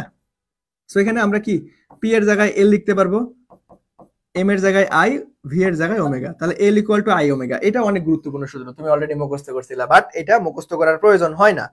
এটা ভাইয়া কি মুখস্থ করার প্রয়োজন হয় না, এটা মুখস্থ করার প্রয়োজন হয় না, তুমি জাস্ট কনভার্ট করতে পারবা। ঠিক একই ভাবে দেখো কৌণিক ভরবেগ, কৌণিক গতিশক্তি নির্ণয়ের সূত্র কি? রৈখিক গতিশক্তি থেকে আমরা কৌণিকে যাব, তাহলে হাফ এম ভি স্কোয়ার। তাহলে ভাই এখান থেকে জাস্ট ই ইকুয়াল টু কি হবে? হাফ আই, হাফ এমটা হয়ে যাবে আই, ভিটা হয়ে যাবে ওমেগা, তার মানে হাফ আই ওমেগা স্কোয়ার। দেখছো যে কোনো সূত্র তুমি রৈখিক থেকে কৌণিকে কনভার্ট করে ফেলতে পারবা, যে কোনো সূত্র তুমি রৈখিক থেকে কৌণিকে কনভার্ট করে ফেলতে পারবা, যে কোনো সূত্র তুমি রৈখিক থেকে কৌণিকে কনভার্ট করে ফেলতে পারবা। ঠিক আছে, এখন আর আলাদাভাবে টাও ইকুয়াল টু আই আলফা, তারপরে এল ইকুয়াল টু আই ওমেগা, এগুলো মুখস্থ করার দরকার নাই, তুমি জাস্ট রৈখিক থেকে কৌণিকে কনভার্ট করে ফেলবা। ওকে, আচ্ছা, তো চলো আমরা নেক্সটে যাব। দেখেন ওই যে বিভিন্ন সূত্র এখানে দেওয়া আছে, আমাদের রৈখিক থেকে কৌণিক কনভার্ট করে দিছি, আমি রৈখিক থেকে কৌণিক কনভার্ট করে দিছি। ঠিক আছে, এটা তো একটু আগেই তোমাদেরকে দেখাইলাম। তো চলেন আমরা পরবর্তীতে যাব। পরবর্তীতে দেখেন রৈখিক এবং কৌণিক সম্পর্ক, এখান থেকে না ডিরেক্ট সূত্রগুলো নিয়ে পরীক্ষায় আসে, ডিরেক্ট সূত্র পরীক্ষায় আসে, ডিরেক্ট সূত্র পরীক্ষায় আসে। এখান থেকে কি আসে ভাই? ডিরেক্ট সূত্র পরীক্ষায় আসে, ডিরেক্ট সূত্র পরীক্ষায় আসে, ঠিক আছে? তো দেখেন আমরা এখান থেকে একটা জিনিস দেখো যে ভাই বেগকে তো ভি দ্বারা প্রকাশ করা হয় রৈখিকে, আর এখানে কৌণিকে ওমেগা দ্বারা প্রকাশ করা হয়। সো রৈখিক কৌণিক ইকুয়াল টু লিখলাম। আবার আমাদের এ কে ত্বরণ এ দ্বারা প্রকাশ করা হয়, আর এখানে আলফা দ্বারা প্রকাশ করা হয়। সো আমরা ইকুয়াল লিখলাম। তারপরে সরণকে এস আর কৌণিকে থিটা দ্বারা প্রকাশ করা হয়, ঠিক আছে? সো দুইটাই রৈখিক কৌণিক রৈখিক কৌণিক রৈখিক কৌণিক ইকুয়াল টু করে লিখলাম। এখন সবগুলোর সাথে তুমি আর গুণ করে দাও, স্কেলার গুণ মানে ডট গুণ করে দাও, আর আর ভেক্টর আর এখানে আর দেখো প্রত্যেকটাই একটা একটা করে সূত্র হয়ে গেছে। V equal to omega R, A equal to আমাদের alpha R, S equal to R theta, প্রত্যেকটাই একটা করে সূত্র। এটাও একটা সূত্র, এটাও একটা সূত্র, এটাও একটা সূত্র। দেখছো স্থাপন করা অনেক ইজি। রৈখিক কৌণিক ইকুয়াল টু লিখবা, পরে আর স্কেলার গুণ করে দিবা, পরে কি করবা জাস্ট আর ভেক্টরটা স্কেলার গুণ করে দিবা, জাস্ট আর ভেক্টরটা কি করবা স্কেলার গুণ করে দিবা, তাহলে আমাদের তিনটা সূত্র হয়ে গেল, ঠিক আছে? তো এগুলো কিন্তু ডিরেক্ট পরীক্ষায় সূত্র আকারে আসে। নেক্সটে আসো, কৌণিক বেগ এবং কৌণিক ত্বরণ। এখান থেকে ভাই মাত্রা একক আসে। কৌণিক বেগের সূত্র কি একটু আগেই তো দেখলাম যে ভাইয়া ওমেগা ইকুয়াল টু 2π/t আমরা বলতে পারবো। তাহলে দেখেন আমাদের মাত্রাটা কি হবে, মাত্রা হবে আমাদের কৌণিক বেগের মাত্রা হবে টি ইনভার্স 1, টি ইনভার্স 1। দেখেন এই টিটা উপরে গেলে টি ইনভার্স 1 হয়ে যাবে। তাহলে এককটা কি ভাই, কৌণিক বেগের একক কি, রৈখিক বেগের একক হচ্ছে এমএস ইনভার্স 1। কৌণিকে আসলে সেটা বৃত্তাকার পথে যেহেতু ঘুরবে তার মানে রেডিয়ান চলে আসবে, তাহলে রেডিয়ান সেকেন্ড ইনভার্স 1। খুবই গুরুত্বপূর্ণ মাত্রা একক, very very very very important, direct পরীক্ষায় চলে আসতে পারে। কৌণিক ত্বরণের মাত্রা কি ভাই, কৌণিক ত্বরণের মাত্রা হচ্ছে টি ইনভার্স 2, আর হচ্ছে আমাদের এককটা কি ভাইয়া, এককটা হচ্ছে আমাদের রেডিয়ান সেকেন্ড ইনভার্স 2, ঠিক আছে? সো এই রৈখিক বেগ এবং কৌণিক বেগ, রৈখিক বেগ এবং কৌণিক বেগ খুবই গুরুত্বপূর্ণ। রৈখিক বেগ এবং কৌণিক বেগের মাত্রা একক পরীক্ষায় আসার জন্য খুবই খুবই খুবই গুরুত্বপূর্ণ, একটু ভালো করে খেয়াল রাখবা। চলো নেক্সটে যাই আমরা। নেক্সটে দেখো কিছু গুরুত্বপূর্ণ সম্পর্ক, এটা অলরেডি অনেক বিশ্ববিদ্যালয় আসছে, তোমাদেরও চলে আসতে পারে। একটু দেখেন এখান থেকে আমরা একটা জোস টেকনিকও শিখবো। দেখো যে আমরা কি জানি যে ভাই আমাদের কৌণিকের ভরবেগকে এল দ্বারা প্রকাশ করা হয়, রৈখিক ভরবেগকে আমাদের কি দ্বারা প্রকাশ করা হয়, পি দ্বারা প্রকাশ করা হয়। আবার হচ্ছে আমাদের বল, রৈখিক বলকে এফ দ্বারা প্রকাশ করা হয়, কৌণিকে এটাকে টাও দ্বারা প্রকাশ করা হয়। টাও মানে কি টর্ক, ঠিক আছে? তো আমরা রৈখিক আর কৌণিক ইকুয়াল টু লিখলাম। তো একটু আগেই দেখো আমরা একটা সূত্র স্থাপন করা শিখছিলাম, রৈখিক কৌণিক ইকুয়াল টু লিখে আর আমরা কি করছিলাম স্কেলার গুণফল অর্থাৎ ডট গুণফল করছিলাম। এখন ঠিক একই আমাদের রৈখিক ভরবেগ এবং কৌণিক ভরবেগ, আবার আমাদের রৈখিক বল এবং কৌণিক ভরের সম্পর্কে আমরা আর গুণ করব, বাট এবার আর স্কেলার না, এবার আমরা ভেক্টর গুণফল করব অর্থাৎ ক্রস গুণফল। সো আমাদের আর ক্রস, এখানে আর ক্রস, তাহলে দেখো এখানে দুইটা সূত্র আমরা পেয়ে গেলাম যে ভাইয়া L equal to R cross P, tau equal to R cross F. So এই দুইটা আমাদের সূত্র, ডিরেক্ট সূত্র, দেখছো সূত্র এইটা কিন্তু পরীক্ষায় আসে, নিচের কোনটি সঠিক, এইটা ডিরেক্ট হুবহু পরীক্ষায় সূত্র আসে। তো এখন এখান থেকে আরো একটা জিনিস আসতে পারে, সেটা কি কি ভাই, যে কৌণিক ভরবেগের মাত্রা একক, টর্কের মাত্রা একক। তো চলেন কৌণিক ভরবেগের মাত্রা আগে নির্ণয় করি। কৌণিক ভরবেগের মাত্রা কি ভাই, কৌণিক ভরবেগের মাত্রাটা কি, কৌণিক ভরবেগ দেখেন এই যে আমাদের কৌণিক ভরবেগ এল ইকুয়াল টু আমাদের আর ইন্টু ক্রস পি, তার মানে পি ইকুয়াল টু আমরা এম ভি লিখতে পারি। তাহলে মাত্রা দেখেন আমাদের এটা কি এল ব্যাসার্ধের একক, আর এখানে বড় হাতের এম, এটাও হচ্ছে আমাদের ভি এর একক কি ভাই এল টি ইনভার্স 1। তাহলে আমরা ইন টোটালি কি পাচ্ছি M L square T inverse 1, এটা হচ্ছে কৌণিক ভরবেগের একক, তার মানে M L square T inverse 1। আবার তাহলে আমাদের কৌণিক ভরবেগের মাত্রা পাইলাম, এককটা কি হবে ভাই, এককটা কি হবে দেখেন এখানে ভরবেগ, তার মানে আমাদের এখানে কি ভাই কেজি এম এস ইনভার্স 1, আর এখানে আগে থেকে একটা আর ছিল তার মানে মিটার, তাহলে আমাদের এখানে পাবো হচ্ছে in totally KG metre square second inverse 1। টর্কে আসো, টর্কের মাত্রা একক কি, তো টর্কের সূত্র কি tau equal to R cross F. তাহলে ভাই এখানে আমরা কি পাবো এককটা, এককটা আগে দেখি যে এফ এর একক তো নিউটন, আর ব্যাসার্ধের একক বা আর এর একক মিটার, তাহলে নিউটন মিটার। তাহলে মাত্রাটা কি পাবো বলো তো দেখি ভাইয়া, মাত্রা এখান থেকে পাবো যে ভাই এফ ইকুয়াল টু আমরা হচ্ছে লিখতে পারি এম এল টি ইনভার্স 2, আর এখানে থেকে আর এর জায়গায় আমরা তো এল লিখতে পারি লেন্থ, তার মানে এখান থেকে আমরা পাচ্ছি M L square T inverse 2, ঠিক আছে? সো কৌণিক ভরবেগের মাত্রা একক এবং টর্কের মাত্রা একক, বিশেষ করে টর্কেরটা ভেরি ভেরি ভেরি ইম্পর্টেন্ট। সবাই মাত্রা এককটা ক্লিয়ারলি বুঝছি রে, সবাই মাত্রা এককটা ক্লিয়ারলি বুঝলাম কিনা বলো তো দেখি, মাত্রা একক সবার ক্লিয়ার কিনা? খুবই খুবই খুবই গুরুত্বপূর্ণ, এটা ডিরেক্ট হুবহু পরীক্ষায় চলে আসতে পারে, ডিরেক্ট হুবহু পরীক্ষায় চলে আসতে পারে। সবার ক্লিয়ার কিনা বলো, তাহলে আমরা নেক্সটে চলে যাব। দেখেন নেক্সটে এটাই আজকের ক্লাসের আমাদের লাস্ট স্লাইড, খুবই আমাদের গুরুত্বপূর্ণ একটা জিনিস। এই জিনিসটা যদি মনে থাকো, মনে রাখতে পারো, তাহলে ডিরেক্ট মুখস্থ বসাইতে পারবা। কিছু গুরুত্বপূর্ণ ইনফরমেশন। সেটা কি? ঘড়ির কাঁটার সেকেন্ডের কৌণিক বেগ, পরীক্ষায় ডিরেক্ট আসে ঘড়ির কাঁটার সেকেন্ডের কৌণিক বেগ। তাহলে দেখো কৌণিক বেগ নির্ণয়ের সূত্র কি ভাইয়া? আমরা জানি যেহেতু ঘূর্ণন, ঘড়ি কাঁটা ঘোরে, ঘূর্ণন সংখ্যা দেওয়া থাকলে 2πn/t। তো দেখেন মিনিটের কাঁটা তোমাকে খেয়াল রাখতে হবে যে ভাই কার কাঁটা, এখানে দেখো সেকেন্ডের কাঁটা বলছে, তাহলে আমরা কি এন এর মান একবারই তো ঘুরবে সেকেন্ডের কাঁটা, তাহলে 60 সেকেন্ড, তাহলে π/30 রেডিয়ান পার সেকেন্ড। এখানে কিন্তু আমরা সেকেন্ড এককে নিচ্ছি, এই জন্য আমরা টি এর মান সেকেন্ডে বসাইছি। মিনিটের কাঁটা বললে ভাই কি হবে? তাহলে আমাদের 1 মিনিট আমাদের 60 × 60 3600 সেকেন্ড হয়ে যাবে। তাহলে আমাদের কাটাকাটি করে দেখবা π/1800 রেডিয়ান পার সেকেন্ড। আবার যদি ঘন্টার কাটা বলা যায় তখন দেখবা যে আলটিমেটলি 3600 × 12 দ্বারা গুণ করতে হবে, সেকেন্ডে আনতে হবে টি এর মানটাকে, তারপরে কাটাকাটি করে দেখবা যে ভাই π/21600 আসবে। সো এটা কিভাবে শর্টকাটে মনে রাখা যায়? দেখো একটা টেকনিক শিখাই দিই যে ভাই সেকেন্ডের থেকে কে বড়? মিনিট। আবার মিনিটের থেকে ঘন্টা বড়, তাই না?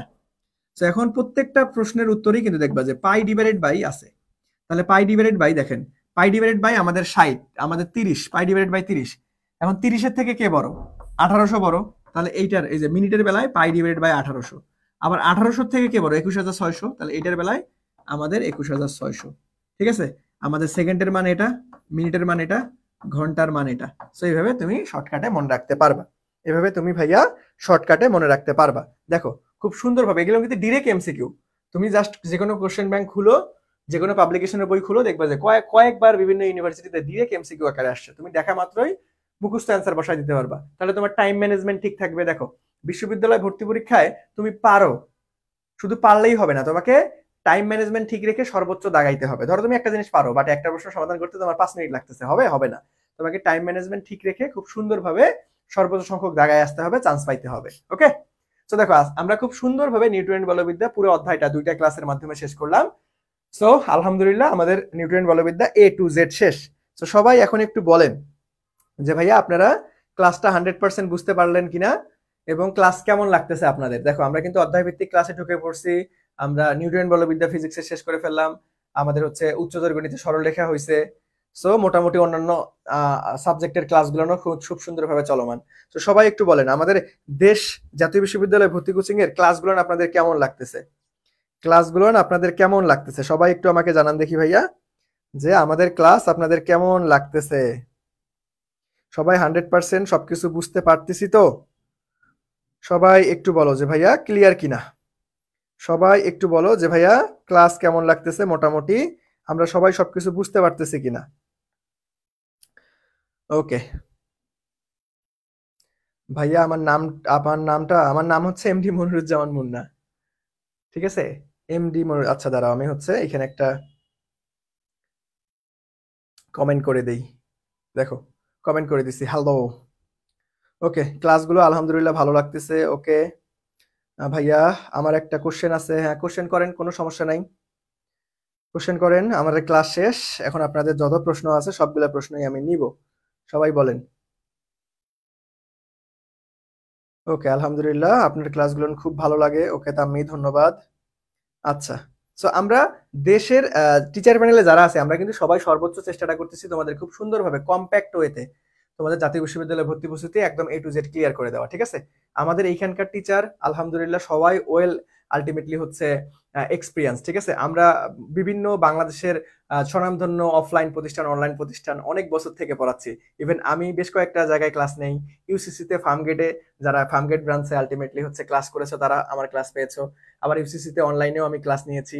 তারপরে হচ্ছে 10 মিনিট স্কুলে ক্লাস নিয়েছি, আই এডুকেশনের সঙ্গে যুক্ত আছি, আরো কয়েকটা জায়গায় ক্লাস নেওয়া হয়। এরকম আলটিমেটলি অনলাইন অফলাইন মিলাই কিন্তু আমাদের সকল দেশের যারা টিচার প্যানেলে যুক্ত আছি আমরা সবাই কিন্তু ভাই খুব সুন্দরভাবে অনেক দিন থেকে পড়াচ্ছে এডমিশন জগতে।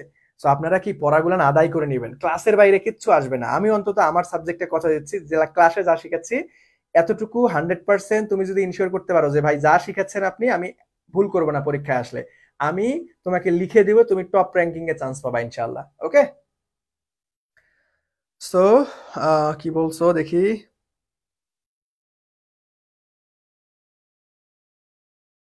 অপশনাল সাবজেক্টের অ্যান্সার করতে পারবেন? ভালো লাগে, সব বুঝতে পারছি, ধন্যবাদ। আচ্ছা সো আপনাদের সার্কুলারটা নিয়ে অনেক কনফিউশন আছে। আমি একটা কাজ করি, পুরো সার্কুলারের একটা ছোট্ট ভিডিও বানাই দেই, যে ক্যালকুলেটর ব্যবহার করতে পারবা কি পারবা না, অপশনাল সাবজেক্টের পরিবর্তে অন্যটা দাগাইতে হবে কি হবে না, আলটিমেটলি তোমরা সায়েন্সের ছাত্র হয়েও সাধারণ জ্ঞান দাগাইতে হবে কিনা, এরকম অনেক কনফিউশন আছে না। আমি এক এক করে না উত্তর দিয়ে তোমাদের একটা ছোট্ট একটা কম্প্যাক্ট ভিডিও বানাই আপলোড করে দিব পেজে, ঠিক আছে? একটা ভিডিওতে জাতীয় বিশ্ববিদ্যালয়ের পুরো সার্কুলারটা নিয়ে আমরা আলোচনা করব। বিজ্ঞান বিভাগের শিক্ষার্থীদের কি কি দাগাইতে হবে, কমার্স আর্টস এগুলো কি কি দাগাইতে হবে, তারপরে যাবতীয় সকল ইনফরমেশন আমি ওই ছোট্ট একটা ভিডিওতে দিয়ে দিব, ঠিক আছে? তাহলে আর পার্সোনালি একটা একটা করে প্রশ্ন আমাকে উত্তর দেওয়া লাগবে না। আমি একটা আজকে রাতের মধ্যে দেখি একটা ছোট্ট একটা সময় থাকলে ভিডিও বানায় তোমাদের কালকে আপলোড করে দিব, ঠিক আছে? টেনশন করো না, কালকের মধ্যে খুব সুন্দর একটা ভিডিও তোমরা পেয়ে যাবা। ওকে, আচ্ছা। সো তাহলে আজকের ক্লাসটা এই পর্যন্তই। যাদের যাদের দাগানো স্লাইড লাগবে তারা সুন্দর মতো নক করে, আর আমি আশা করব সবাই কালেক্ট করে নেন ভাই। অন্তত দাগানো স্লাইডটা বারবার করে রিভিশন দিয়ে যান, ইনশাল্লাহ চান্স পেয়ে যাবেন, আমি কথা দিচ্ছি, ঠিক আছে? কারণ আলটিমেটলি আমরা ওই রকম ভাবে অ্যানালাইসিস করে তোমাদেরকে একদম কম্প্যাক্ট আকারে পড়াই দিচ্ছি, ইনশাল্লাহ ক্লাস থেকেই আমাদের 100% কমন চলে আসবে। ওকে, সো আজকের ক্লাসটা এই পর্যন্তই। তাহলে সবাই ভালো থাকো, সুস্থ থাকো, দেখা হবে নেক্সট ক্লাসে। আল্লাহ হাফেজ, আসসালামু আলাইকুম।